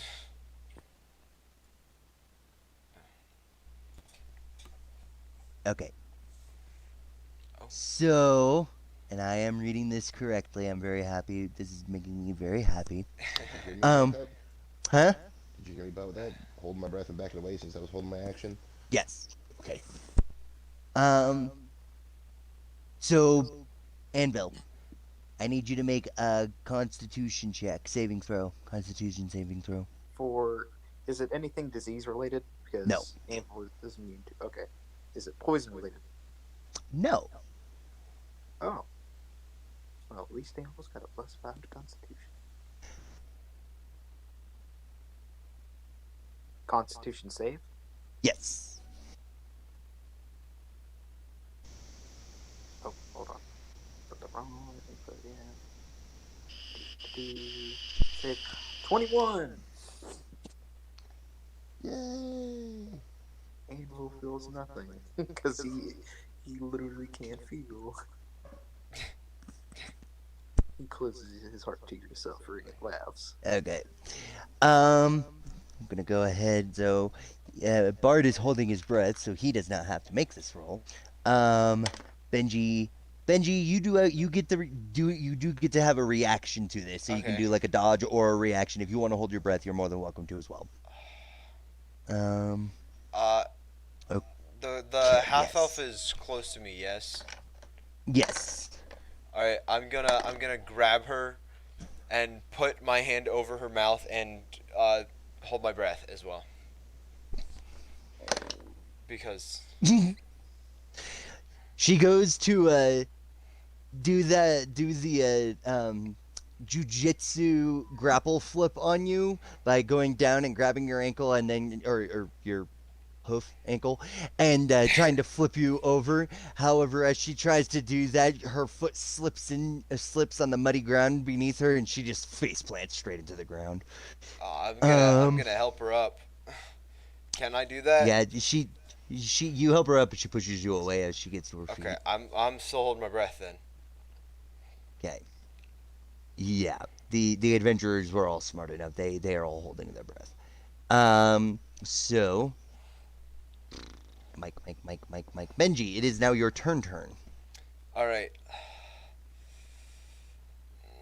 I can't go back in because I don't have any of my, I have my spells and my. Inspiration. Yeah, I know. I have that. I have my. Probably use it on Anvil. Okay, You fine. don't I cast necessarily- Bardic Inspiration on Anvil. There. Okay, well, you get Bardic Inspiration as a bonus action, so what are you doing? Other stuff. Exactly. That's what I'm saying. I have my pommel and I have my sling, and that's about it. Anvil, you probably and my spells. You should probably get your D6, set it by your side, make it like a special D6. It's your bardic inspiration. I'll keep it in the back of my head and only forget it when it's mostly necessary. I'm just What gonna bard shout level from the outside. I'm what gonna be like, "Oi! You can do it!" Bard level 2. by the way. Joey, what bard level are you? 2. 2? Okay. Okay, so You feel great. so- Can't do this. Anvil, you hear from outside the tavern, you feel great! And everything that bard just did. And so suddenly you're like, huh, I really feel like I could just whoop this thing. And now it's time for a new initiative. No, wait, nope, Roxanne. Oh, can I yes. cast Vicious Mockery on it? No, you're not close enough. 60 feet? Really? Yeah, definitely. You're very, at least, well, Don't you still have to be able to see it though? and yeah, you have to be able to see it with Vicious Mockery. I'm pretty sure. It's just verbal. Components V. You don't have to Yeah, those see are the it. components though. Yeah, here, look, see? No, yeah. If a component says V, you have to be able to see the person. That's visual component. Oh, okay. I thought it was voice. Okay. No, VSM, visual, somatic, and material. And material is where I will get you because if you don't have the material for your spell, you ain't casting it. Wouldn't it be A for auditory? Wait. Auditory component? Yeah, you would think. The person has to be able to hear it, and you have to be able to speak it. That's just the way the spell itself goes, but it's like one of the few spells that works like that. So that's why I think that they don't have an auditory component. It's just considered part of your material components. Or it could even be actually it's actually part of your somatic. So if you get knocked off concentration, if you don't have a good enough yours is charisma. Yes. So if you don't have the high enough charisma score for somebody disrupting you, then you can actually have a spell disrupted. So like if you go to say something, somebody can react with a quick spell that's a cantrip that they can use as a bonus action, and they can shut your ass up. Okay. Put aside, bod. You spoony bod. Okay.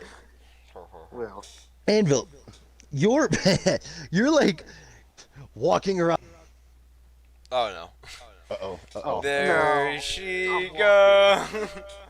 There she goes again. Intermission. Can I get F in Hi, chat? chat. Yes, can we get F's in chat? Oh, man. Oh, I'm tired. Gotta butt chug that Red Bull boy. Alright. See ya, Tim. Big F, yes. Big F's. Big F's. So, I got a question. How likely do you think it is for me to step backwards out of the tavern and just go through the wall? Quite. How much do you weigh? Let's see, I'm huge, so it's pinned in the Discord. Well, but now that just, you're huge, it'd be 51,200 pounds. Nothing So too 2 heavy. tons, almost. Well, a little more than 2 tons. No, I'm 25 tons.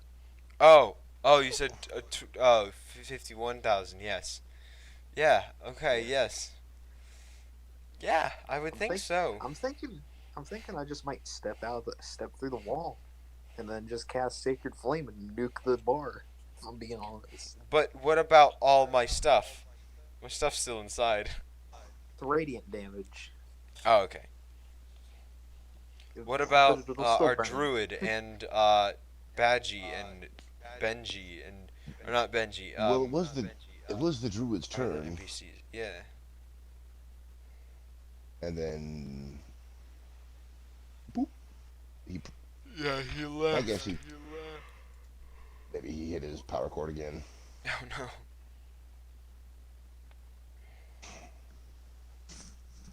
I'll be right. I'm gonna be right back. All right, I promise. I'll be right back. All right. Now's the time.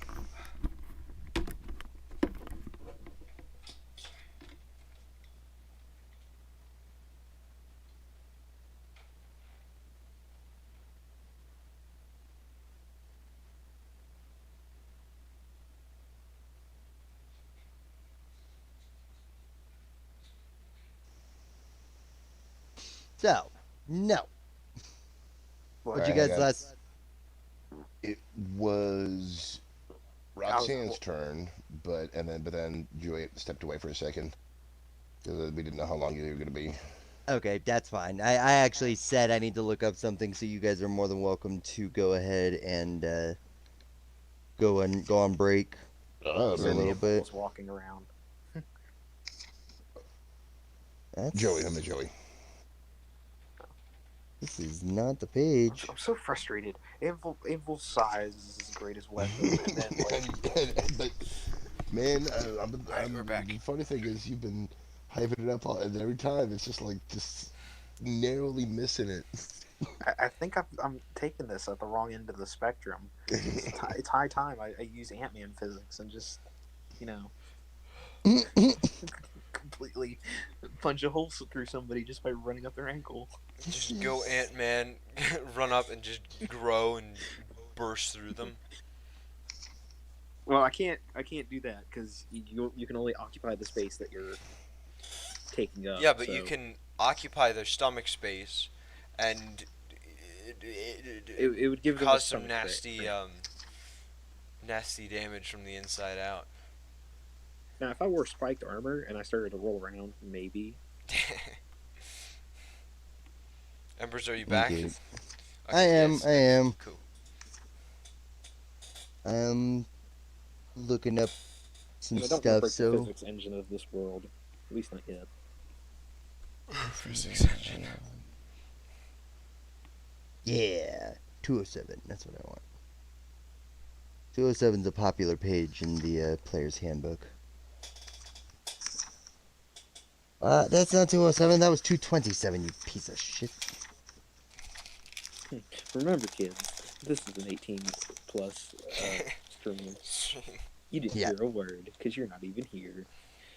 Yep, pretty Thank you for much, your sign up basically. for. All right, and Come on, I this was is the figuring age our of the- break could end at 6:51, so 2 more minutes. Like I said, this is the age of like post-internet. Like they know what they're getting themselves into. Here we go.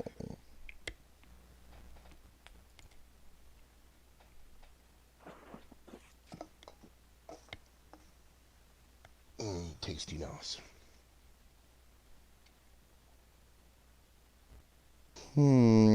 Nope.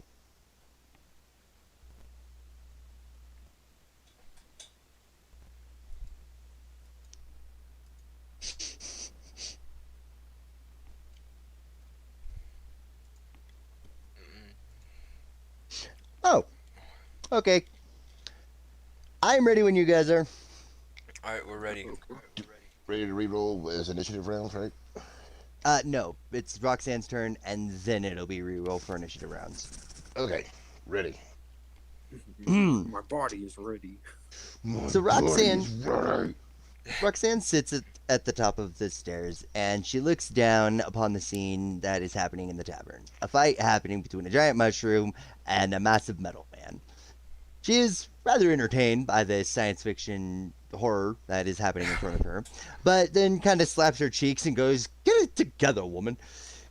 She then makes her way very slowly down the stairs, her footsteps intensely soft, making her way around the corner of the base of the stairs and behind the Myconid and the giant metal man.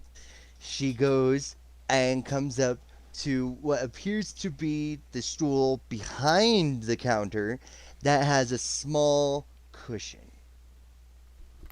Looking at the cushion, she kind of tears open the corner of it, and she pulls out a tiny tuft of cotton. Turning around, she looks to the Myconid and the Warforged, with the cotton in between her fingers, between her forefinger and her thumb, her other fingers fully extended, and she blows as hard as she can onto the cotton, letting it go. The cotton goes into the air, but merely an inch or two away from her fingers, it burns up and flashes white.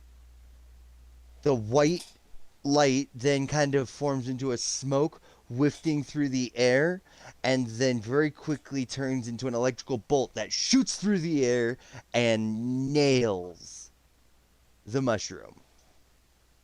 The mushroom, just beneath you, Anvil, you kind of see him doing a dance in his medium-sized form, and he's like, "You can't get me," and you can see him kind of like winding a hand up, and as he winds the hand up, the bolt hits him, and you can see his entire body shrink into himself, and before you hear the sound, before you even see it, of So he's getting big he's a shock. sheep. He's a sheep. Oh, She sheep. polymorphed him. He's a sheep. She polymorphed him. Roxanne suddenly pops up from behind the bar counter and goes, "Well, that looked like it could have been a mess." Well, a Trust me, bigger it's the mess than it was. As she says that, she suddenly goes, "Oh dear, I breathed in the spores." And she just kind of wobbles in space. She turns and falls straight onto her back behind the counter. A deep rumbling noise can be heard after of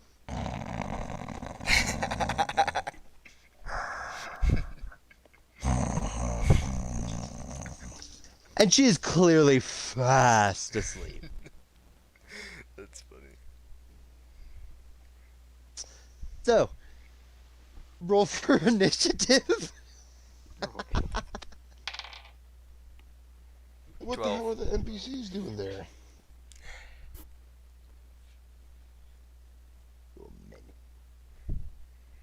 Alright.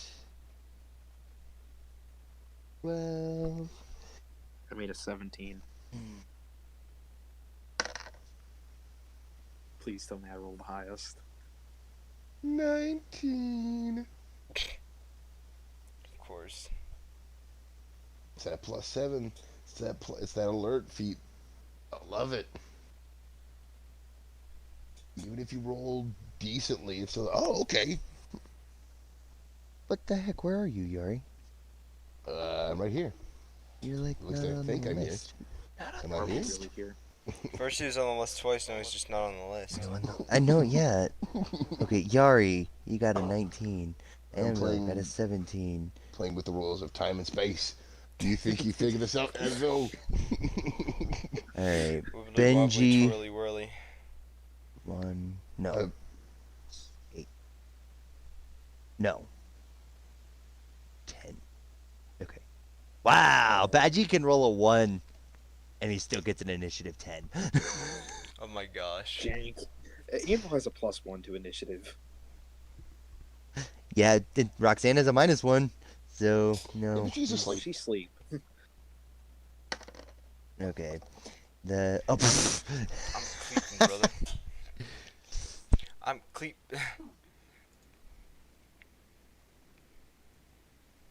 oh, Roxanne, what's your initiative? Roxanne, my house. Done. Okay. Okay, I believe you.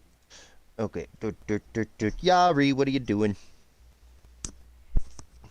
Well, was there any sort of anything we could tell we saw, like a flash of white light or something?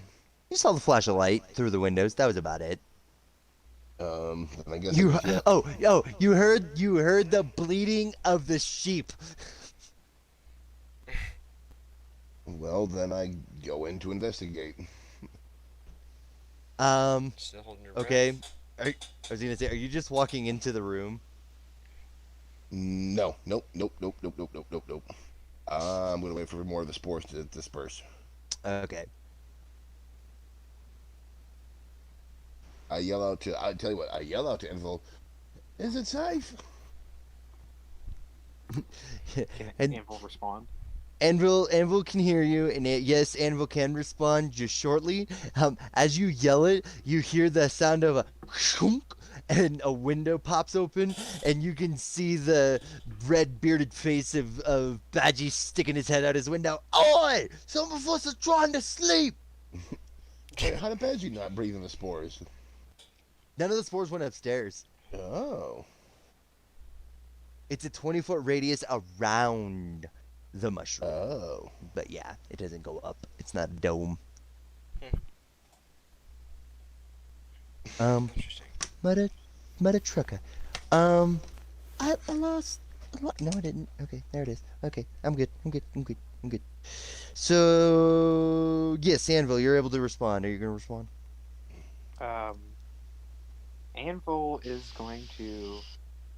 Anvil's gonna step on the sheep. If it polymorphs back, it's not gonna live the weight of 52,000 pounds. I can tell you that. Oh my gosh. This sheep just is looking at you, just not really thinking much. Go ahead and try to step on the sheep. I guess you're just trying to beat its AC. What's the AC? I can't tell you that. You gotta have Okay, true well, sight. Never mind. Wait, I can cast, what's it called? I can cast insight. I'm not gonna waste a spell slot. No. What do I On a roll? sheep? No, yeah, don't. What do I roll? It's a magical sheep. I mean, if you're just trying to stomp on it, you're just attacking it. You're just don't do any minuses. I take care of that. And you just roll to attack its AC, I guess, with your Just roll. strengths. Yeah. Okay, where's my strikes? Gotta find my sheet. Let's see. This would be an unarmed strike. It's a +4 to hit. Roll d20 +4.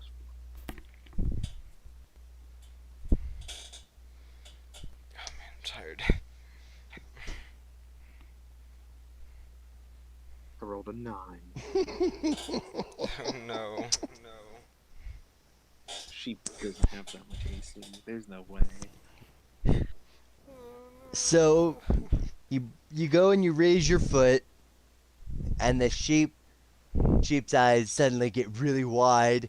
Those really oblong, weird ass sheep eyes that they have, and it yells. It lets out a and it turns and goes to bolt. But your foot just happens to be too fast, and just as it gets to the outer circumference of what your foot is, your foot comes down, and there's a sickening, Ew. and then just a puddle. You lift your foot up, and it is sticky. That's not coming out of the floorboards Andrew's going anytime to soon. And he's going to use Thaumaturgy and shout out to the people outside. It is safe now. Jeez. You know that lasts for like an hour, right? So It's gonna be the adventurers shrug, and they turn and just start walking away, with Dro in tow. Oh, they have the dro? Yes. Okay, I'm gonna grab the half elf and say, "Oi, where are you guys going?"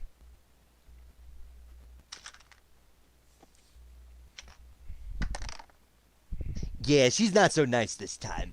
When you go and grab she takes your wrist, flips you around, puts you in an arm bar, lifts you up into the air, and slams you down onto the ground onto your chest, knocking the wind out of you. Okay. She lowers her face right up to yours, with your hands still behind your back, holding onto your wrist, kind of like gently tugging on it so that you can feel the crunching of your shoulder about to pop out of its socket. She goes, "Don't ever touch me again." She lets you go, stands straight up, and continues following her adventurers. Okay. Noted. And I just fall on my back. I just lay there. Okay. So that was an adventure. Yes. What are you guys doing now? Anvil is going to pick up Roxanne Oh, Yeah, dude, but- can we take like a 5-minute break? Is it okay? Didn't we just take a break? What? If we just did a break. Wait, we did what? Yeah, just we took a totally break. just took a break We from did? 6:40, or for you 7:40 to 7:50 was roughly around a 10-15 minute break that we actually took. So it was about 6:55. We've literally just started and have been doing this for about 3 minutes. Okay. I didn't realize. Okay. Sorry. If you okay. want to go get if you want to go make like a cup of coffee, you're more than welcome to go make a cup of coffee. Coffee. I'll just grab something. I'll be right back, but you guys can RP. That's fine. Coffee. Okay. So Yeah, so Anvil's gonna pick up Roxanne because she's out cold. she is out cold. Yes. He's basically gonna King Kong it in a sense. Okay. Not Peter Jackson. I'm talking like Kong Skull Island. Okay. And he's gonna walk out the bar. Okay. Yeah, I know. Let me I'm not go gonna fit through ahead. the door. Wait, actually, I should because you know. No, you can fit through the door. These places are built with specifically designed doors and furniture for large and huge accommodations. Because in the Nice. Underdark, there are large and huge intelligent creatures that are neutral evil that will come into a tavern and want to, order a drink. Oh, okay. I wish there was a way to make Anvil permanently huge. It'd be so cool. So, It could be tricky in certain situations, though. Yeah. Diane from Seven Deadly Sins. She has a lot of issues because she's a big girl. So these pacifying spores. Oh wait, will they follow me since it's still stuck to my foot? Will the spores follow you? Yeah, because I'm basically like I'm a big thing moving. The air's gonna You- follow me. It moves. outside. It moves around with the same basic turbulence. So yeah, if you walk outside as a huge character, you are going to bring out a large cloud of spores with you. Yes. Anvil's gonna walk outside. Puny-Hummy's gotta breathe. There's nothing really outside for the spores to actually really affect in this density, and as you come out, they disperse out away and become less and less effective until they're just absolutely ineffective. Standing there for a minute or two, you would be in a clear cloud, and after another minute, because it actually doesn't say, Roxanne goes ahead and regains consciousness. She kind of, her eyelids flutter open, and she looks up, and she's like, "Oh, a big, strong man." Ooh. What do you mean? She's like in the palm of my hand. She like curls into like a beauty queen style, putting one arm where the elbow is down on your palm, and her face is in her own palm, and she kind of like turns her head, flitting her eyes, and she's like, "Aren't you a big boy?" Anvil states, applicable pounds per square inch, and then like some high number of how much force he can apply in his bare hands. Oh, and direct. I like it. She says. Then she gets up. She brushes off her dress, and she's like, "Could you put me down, please?" Anvil sets her down. All right. She Well, gets gotta- off. He puts his hand gracefully. down, and she like she- walks off of it. She uses your thumb as an arm hold and steps off of your hand gracefully. And then what happened? Well, at that point, she just brushes off the dust and excess spores that stuck to her dress. She turns around and she goes, "Well, that's one way to start the day." Anvil acknowledges.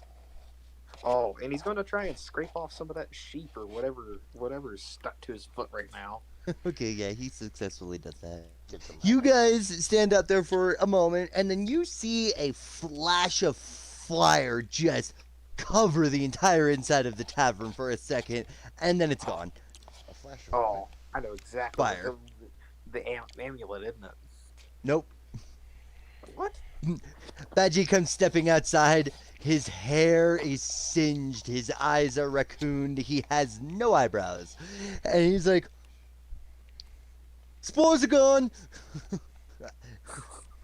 Holy cast. Or did he cast? Did he even cast a spell? You guys don't know exactly what he did, but there's a very strong smell of burnt brimstone and sulfur. Oh my Oh, he probably just like burnt them all out of the air. Well, that's I'm what he guessing those did. Yeah. spores are highly flammable. You guys are able to hear me, right? Now we can hear you. Yes. Okay, good. Okay. So, Badgie's he smiles around at everybody. He's like, "So, what are we doing today?" Oh, I suppose we should we should probably do something about that letter. Huh? Yeah, that letter looked like it was pauses and important. says, "What about the mithril?"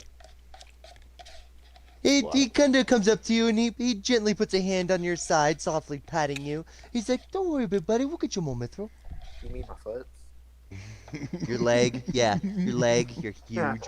Hey, you're about 25 foot tall. He's only about 4 or 5 Actually, I'm feet tall. 36 feet tall. 36 feet tall. Yeah, you're very tall. Your head was a little. You like as you were grabbing the mic, and you had to be bent over the whole time doing that, anyways. So. Yeah. Worth though. Big stomp. This is basically like it's basically the tavern in fucking fairy tale is what it is. You walk in, it's like it's supposed to be 3 stories tall, but the ceiling just goes up to the third ceiling, all the way to the very top when you walk into this room. So, I'm back. Badgie looks around and he's like, "So, which one of you had the letter? Cause Roxanne, if I remember right, you handed it to someone." He handed it to Yari, didn't he? Didn't you? Ah, yes, that is who Roxanne handed it to, was Yari. Yeah. So Yari, you're in possession of the letter. Uh, So, what do you think we should turn that into? Or what do you think we should do about it? And what's the name of the dude that it references to? Gorglak. Gorglak.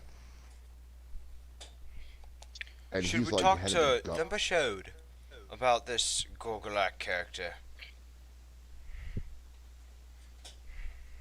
And he's basically Huh? What's up? and this Gorglak dude, he's basically what, head of the guard, what was he? As far as you guys know, he's a gate guard. That's all you know. And he's easily bribable. Or intimidated. I feel like if we go to Themishode without anything, he's gonna get pissed off at us. You think? Badgie kind of nods his head and he's like, "You don't want to piss off a dragon." Yeah. You do not Believe me, a dragon. you do not want to piss off a dragon. Well, then, Anvil's running numbers right now on a percentile chance. Well then, How, I go how to fast Badgie. that dragon I go to Badgie and catch say, him. "Well, what do you know about this feller?" Oh, Gorglak? Oh, he's a where- piece of shit. Well, where do we find this piece of shit? Don't even think you would typically find him at the gate, but if he wasn't at the gate, then he'd probably be at the guards barracks. At least, Anvil, that's what I would think. Ooh, guards barracks. But they have lots of good little goodies in there. Ooh. Anvil wants to grab someone and pick them up for them to be eye level. Grab someone. Me. He's gonna grab. Oh, He's gonna grab Badgie. Okay, Badgie lets you grab him. He's like, "Whoa, big fella." He says, "Point me in the direction of Gorglak." He's actually roughly at about a story's height, if you brought him up to your eye level. So he looks around, and he's like, "It's gonna be at the edge of the city. Yeah, it's about that way." And he just kind of points in a direction, and it's a direction you're actually rather familiar with, because it's the direction you came in when the Mashode brought you into the Dark Lake District, so you understand where you came from. So he points in that direction. Yeah, it's gonna be about that way. He'll be at the gate. For sure. All right. Anvil's gonna grab everybody else, and we're gonna start walking while he's big. Let's He's do just it. our bus, the magic school bus. Hop on the magic. Basically. So you guys are all on the. You guys all get on the hand. The NPCs get on and stay on without any fight. Roxanne kind of checks her pouches and makes sure that she's got all of her components and all of her different things that she's probably gonna need. You guys can see that unlike before, she now does have a rapier at her side. Before we go, can I run inside and get my like armor and weapons and stuff? Yes, you can. Thank you. Okay. Okay. Now With I a have- quick run inside and coming back, our barter fighter is now fully decked. Everybody else was already fully decked when they came downstairs. I know Bard said it. Anvil just everything is in and on him. Roxanne, is that it for? Badgie just sleeps in his clothes. He's a rogue. He's used to having to be on the run. Okay, so you guys, Anvil, you're able to carry them through the Dark Lake District. You all have to flash your badges when you leave the Dark Lake District, and you make your way back through the outer part of Gracklestad, passing one of the major forges that along the way that are in the city. Reaching the gate, you guys are on the inside. There is a small little hut just to the side of the gate, and then on each side of the gate there appear to be two Druger guards. Anvil's gonna roll for an intimidation check. Okay. Do I get any stat bonuses due to my size? No. These guys are used to seeing big things like you. Don't forget the heads. Oh, don't worry. I permanently added the head. It's a +1 now. I'm gonna walk up to him and ask, "Are either of you Gorglak, the Defiler?" He rolled a 17. So, go ahead and roleplay that. Anvil's gonna loom over the guards, and he still has Thaumaturgy going for him, right? Is the Stormagy and your blade's still extended, and He's gonna, it's a huge blade. He's gonna kneel using the blade to kind of make sure he doesn't fall over and crush anybody, and he's going to ask them, "Where is Gorgalak?" in like the Thaumaturgy booming voice, because still cast Thaumaturgy. So, where is Gorgalak? Yep. Bench is covering his ears because he knows what's coming. So, you ask, and you see him and the other guard just clearly their pants just were very baggy and now they're very full. And he seems to be cowering beneath you. He kind of raises a hand and shakily points it at the gate. And as he's pointing it at the gate, a door of a medium size opens next to the massive gate, and another Druger comes out. What is all this racket out here? I'm gonna yell from Anvil's shoulder, "Oi, are you Gorglak?" He looks up. Who wants to know? He should just tap Anvil's shoulder and be like, he does. Yeah, I'm just like, ding ding, this guy right here. You still have your bardic inspiration die, by the way. I know. I'm saving it. He looks up at Anvil, and he's like, what business do you have with Gorglak? Anvil's going to, Anvil is going to say, I have delivery. I have a The delivery. Druger raises an eyebrow, and he goes, well, go on then. Anvil's going to set everyone down, like off his shoulders onto the ground first. You can see there's a little bit of unsettlement that appears in the dwarf's face. He kind of takes a tad bit of a step back. He's going to retract his arm blade.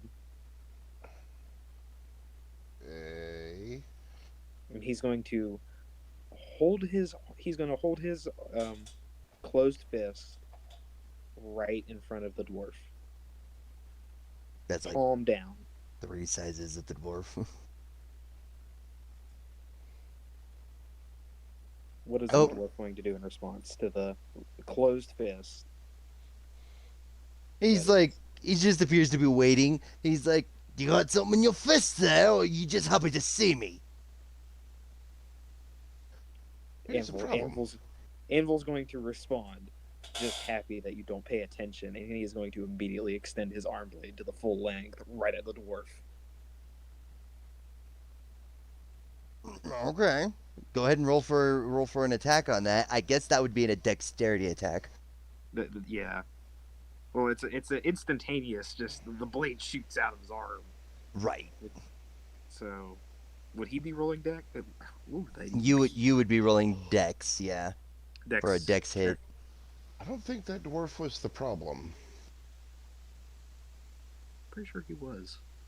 No, I'm pretty sure it was more the fact that it was a medium-sized door and you're huge. Well, you know what? Compensating for Anvil something doesn't there, lad. discriminate. He rolled a 15. Okay. So you trying to think how this would go.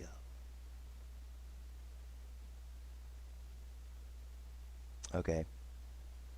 Your arm blade quickly extends in its flash state, moving out, and directly decapitates the Druger in front of you, smashing through the Druger, directly behind him, through the door that he had come out through, and out through to the other side of the gate. The moment you do this, a look of terror comes across the Druger guards, and you see all of them run in opposite directions away from the gate to the huts that are on each side of the gate. Would you like to react for a moment? I'm going inside that tower where we were supposed to go. I will make sure that dude doesn't escape. Anvil's made his bed, and he's going to have to sleep in it.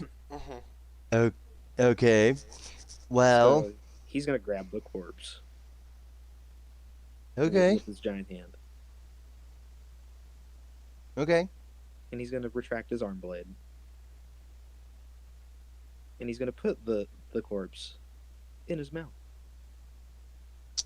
Okay. Hiding it from sight. As you do that, you all hear a horrendous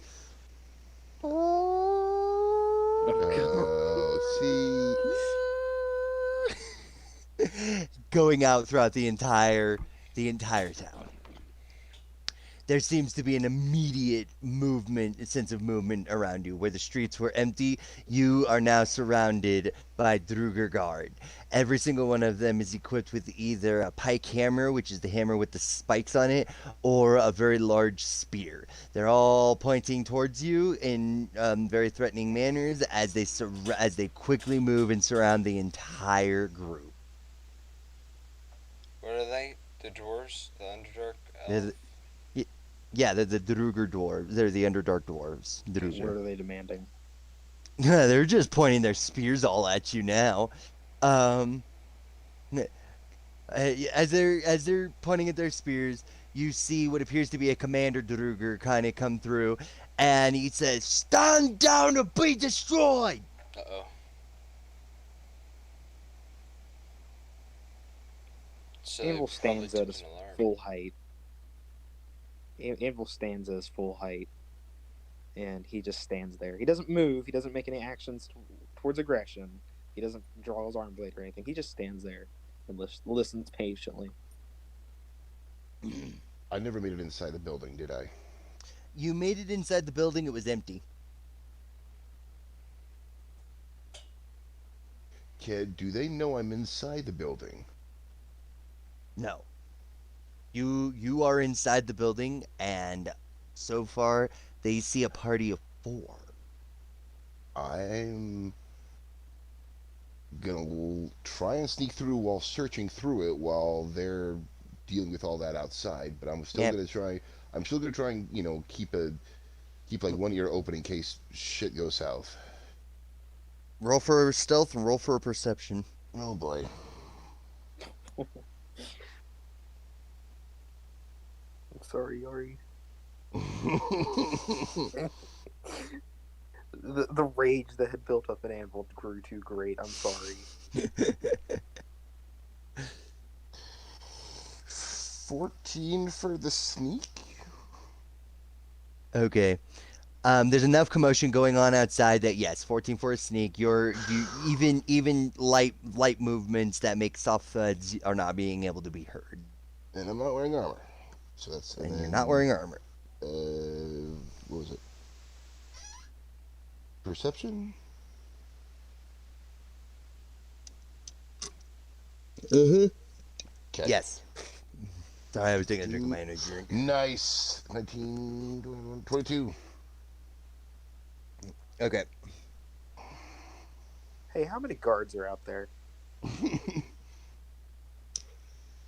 30. How many of them have flame resistance? I'm a DM, buddy. I can't tell you certain things like that. Okay, well, I'm a PC, and I'm gonna ask you. You remember that bottle of flame breath? Don't use Yeah, it here.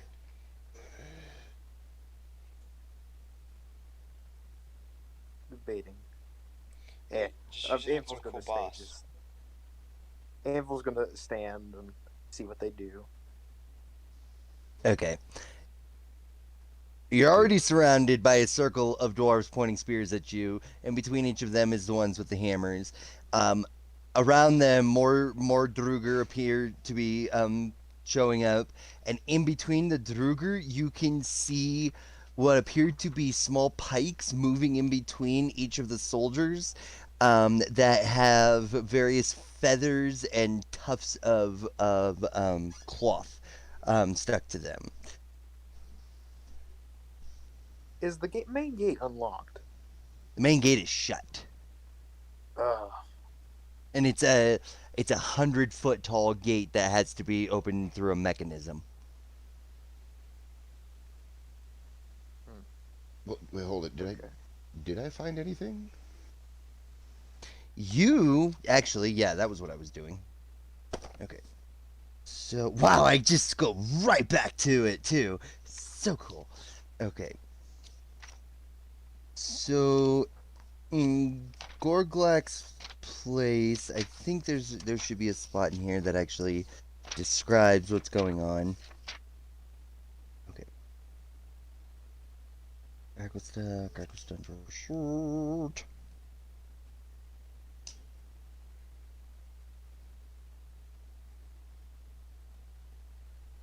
Okay.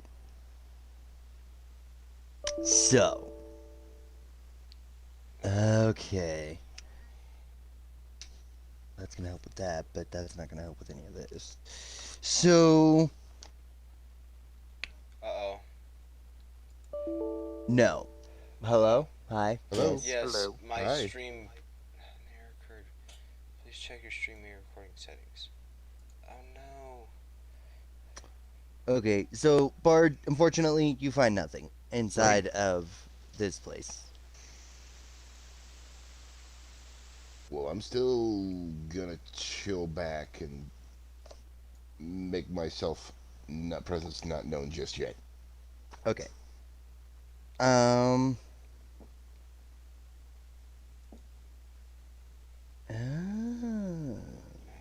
Cool, still. Wait to Okay. see So, what Bard, exactly unfortunately- happens here.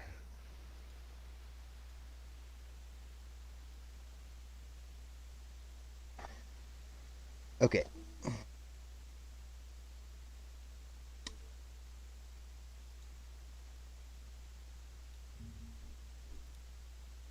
What's happening again? I'm sorry. I'm like half falling asleep for a second.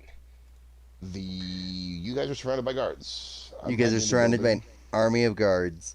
Okay. So, Still This big is- anvil. All I need right here.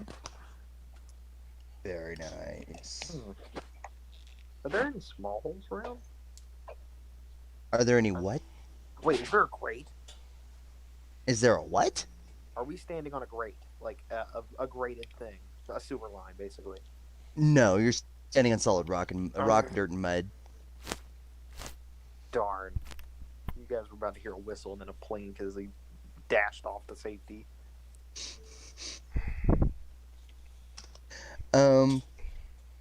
Okay. I'm going to see. Okay. How So close are they? they're very close. The tips of the spears are in your face, and they're pushing you back into a circle around Anvil.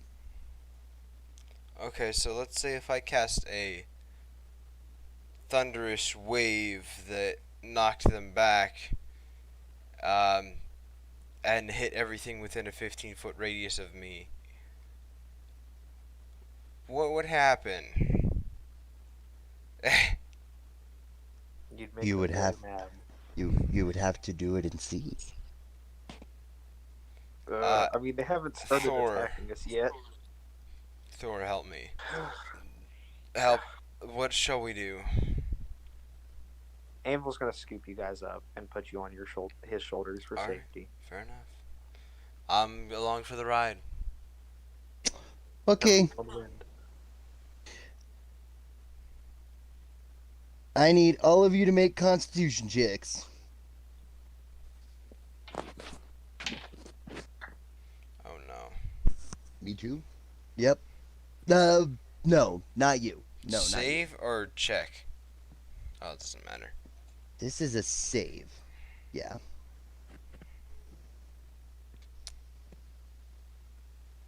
Wait, you said a 7? dexterity check. No, 19. 6. I got a 6. Okay. Anvil, you got a 19? Yep. Okay. The unbreakable anvil. And I believe that is a Constitution check. Yep. Wait, I mean So Constitution save. save. Yeah, save. Okay. So. Oh, I didn't throw 4. Ah. Nope. So, Benji, Roxy, both of you. Yeah, you sleepy. You're so sleepy. You fell asleep. I'm very sleepy. You feel a tickle in the back of your mind, Anvil. That kind of tells you, like, did somebody just try to cyclically attack me? And you get reaction. Anvil is going to. So okay. So was I psychically attacked? Yeah, they tried to put you to sleep, but it didn't work.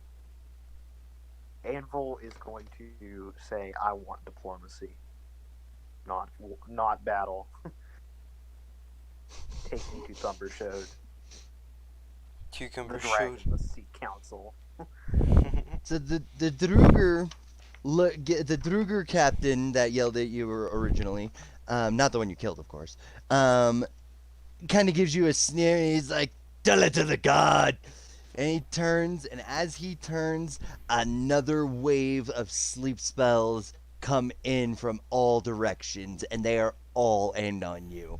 We're talking like 13 Darrow Savants casting sleep on you at one time. So Another con go save.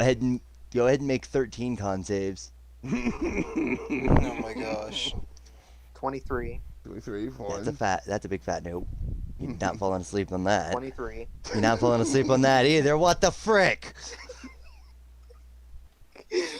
2, 24. 3. God damn it! My gosh. Dude, you're just 19. crazy. 4, 18. 5. Hang on, let me get this on copy and paste.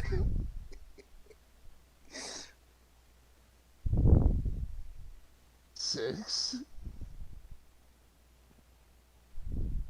Has the sixth one already come up? One, Yep, two- 21. Oh, I Uh-oh, failed it. there it is. Oh. There it is. Okay. So you hear a. You're like, what is going on? And you kind of turn, and out of a space in the middle of the guards, you see nothing. And then a white light comes flying up, and it hits you in the face, and you're like, whoo, I'm going to sleep now.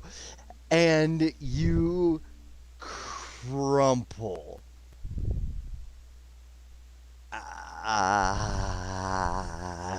Shit. We're all tired.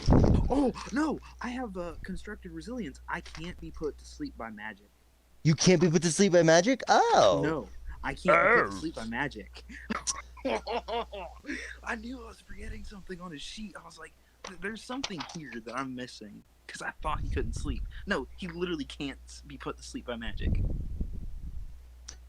Oh, okay. That's funny because you dodged an attack earlier that would have also put you to sleep, but that one actually would have put you to sleep. Yeah, Because I it- literally can't be put to sleep by magic. Good to know. And of course, Darrows aren't used to Warforged, so they wouldn't know that. So I'm just standing there taking the full brunt of all these spells. Yeah, all of this going out. As the last spell bounces off of you, the captain guard looks up. He's like, "Don't make us destroy you." And as he says that, you can see a faint glowing green all around you in various spots. Okay. That's probably acid. That it probably is. Anvil knows that burns a lot. Even though he's made of metal. And Anvil's going Hello? to kneel and ask okay. for diplomacy, not battle.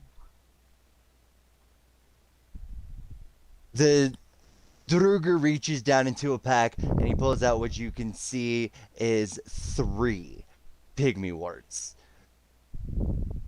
Take these and we'll take it to the overlay hold and we'll get this straightened out. I agree. Anvil's going to open his maw and drop the corpse and eat the pygmy warts. It's like watching a big metal dog. Drop it! Smack. And you Wait, did, can and the you said guard you. take a? Does the guard take a dex save since it was dropped near him? No. Oh, He just watches this headless corpse just. He crinkles his nose and shakes his head. Gives you the pygmy warts. This is 3. He's actually shrinking you down to small. okay. Well, I'll eat the 3. I don't want to die and TPK the party either. So, So, you all are then led, while Roxanne and Benjamin are carried along, because they did fall asleep, are carried along by the Druger guards. Badgie is being very silent and just kind of keeping his eyes down. And Yari, you are watching them all slowly walk away. I'm gonna try my best to shadow them because, like, how pretty much all their attention is fixed on them, right? Just about, yeah. I'm only gonna make you make one stealth check to follow them without anybody noticing.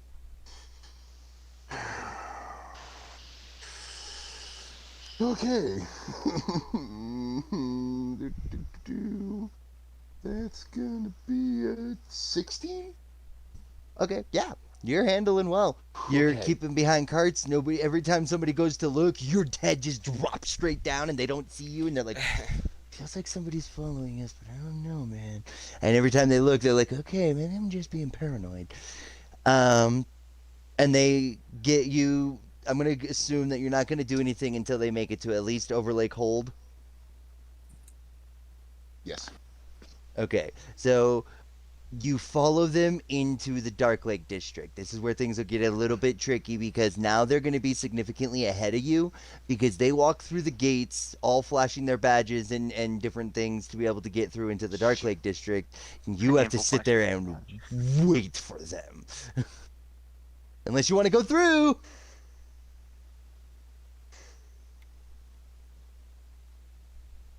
I probably have to do another stealth check then, right? Yes.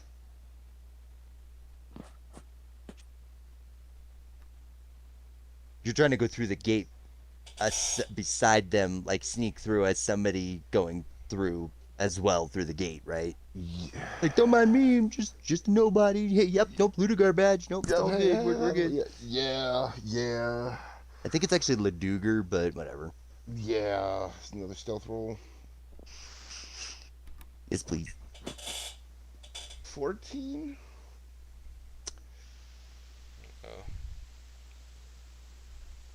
So, you're on full tippy toes, bent all the way down, with your head tilted to the side.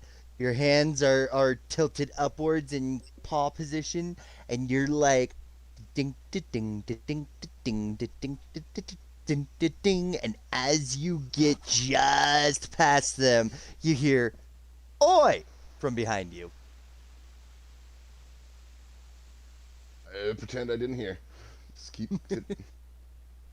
The Druger that called out to you starts kind of angrily stomping after you as you're continuing forward. The Druger guards that are actually at the gate are going through and checking everybody's credentials at the moment, so this one guard is following you.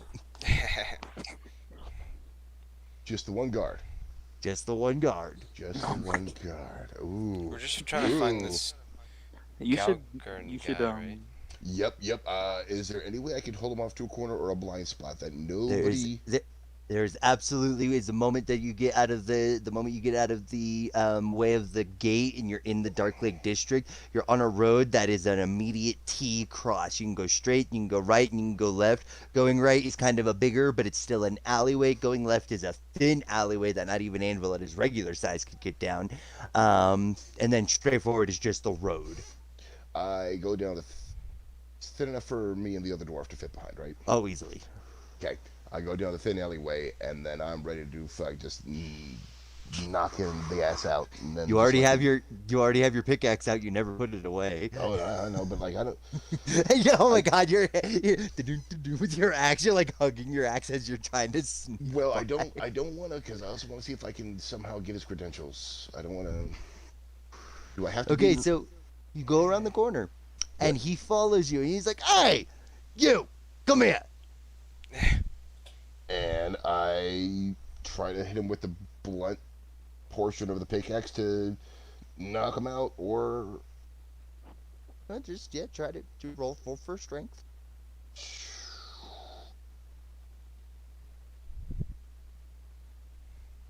21. Okay, yeah, you hit. Boom. My goodness. So now you got to knock him out though. So you got to still got to roll for that damage.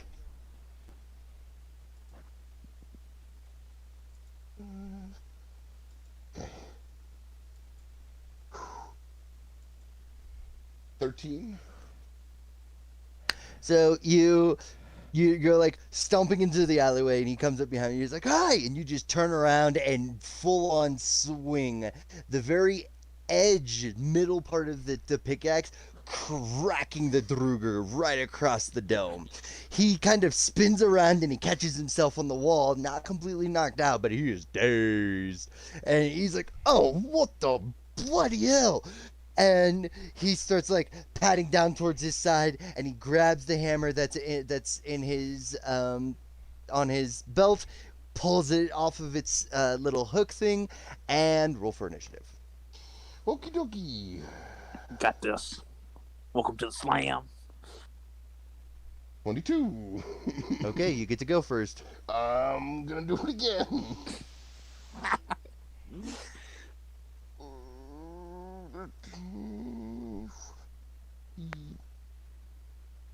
You just need to like beat him up, then go Hitman style and just stealth 20. in there. 13 plus 7. Yes, you hit. Okay. How many? If I do drop the pick or go to fisticuffs, do I get? I don't get more attacks, do I? I think as a barbarian, you just get your extra attack for being a level 2 barbarian or above a level 2 5. barbarian, whatever you are. Level 5 barbarian, Oh, yeah, I'm not 5. Yeah. or 4, whatever. Yeah. But yeah, you still, I believe it's around level 2 or level 3 that you get your bonus attack to be able to attack twice. So you can actually attack twice, and that first hit, so you did hit. So then I should have another hit, right? So then I should. You'll roll for damage now, and then you roll for another hit if you want to take your bonus action as an attack. You can take your Okay. bonus action as anything, though. Oh, yes, that's right. Okay, but yes. So I'm rolling to hit him again with the pickaxe.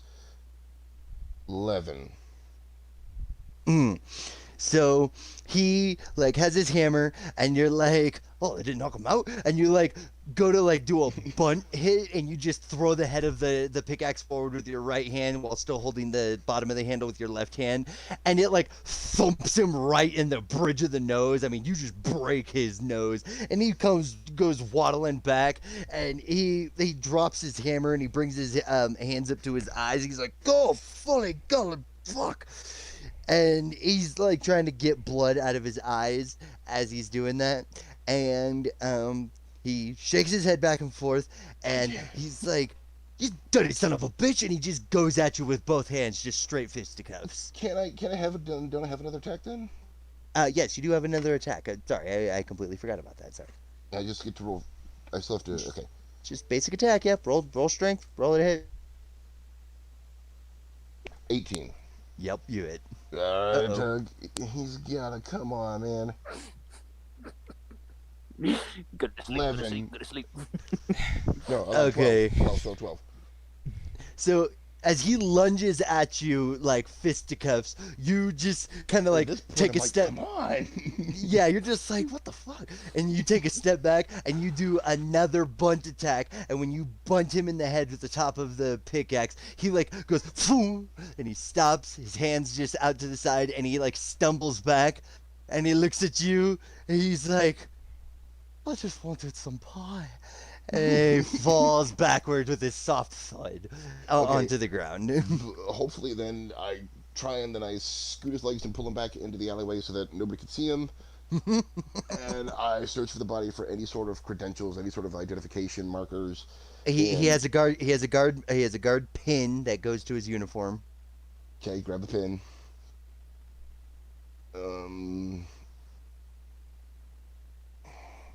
I'm not gonna have enough time grabbing his clothes. Any other bits and bobbles I can maybe grab off him? And he's got his weapon. He's got a small pouch that's just got a little bit of food in it. And he's got. I should probably just roll for that. Let's go ahead and say Okay, the he food pouch. has 4 copper and 4 silver. Okay, for that. I can do that. When we're And done with close this that. encounter, I think I'm at my limit, guys. I'm very tired. I had a long shift today. I'm sorry. Food sack.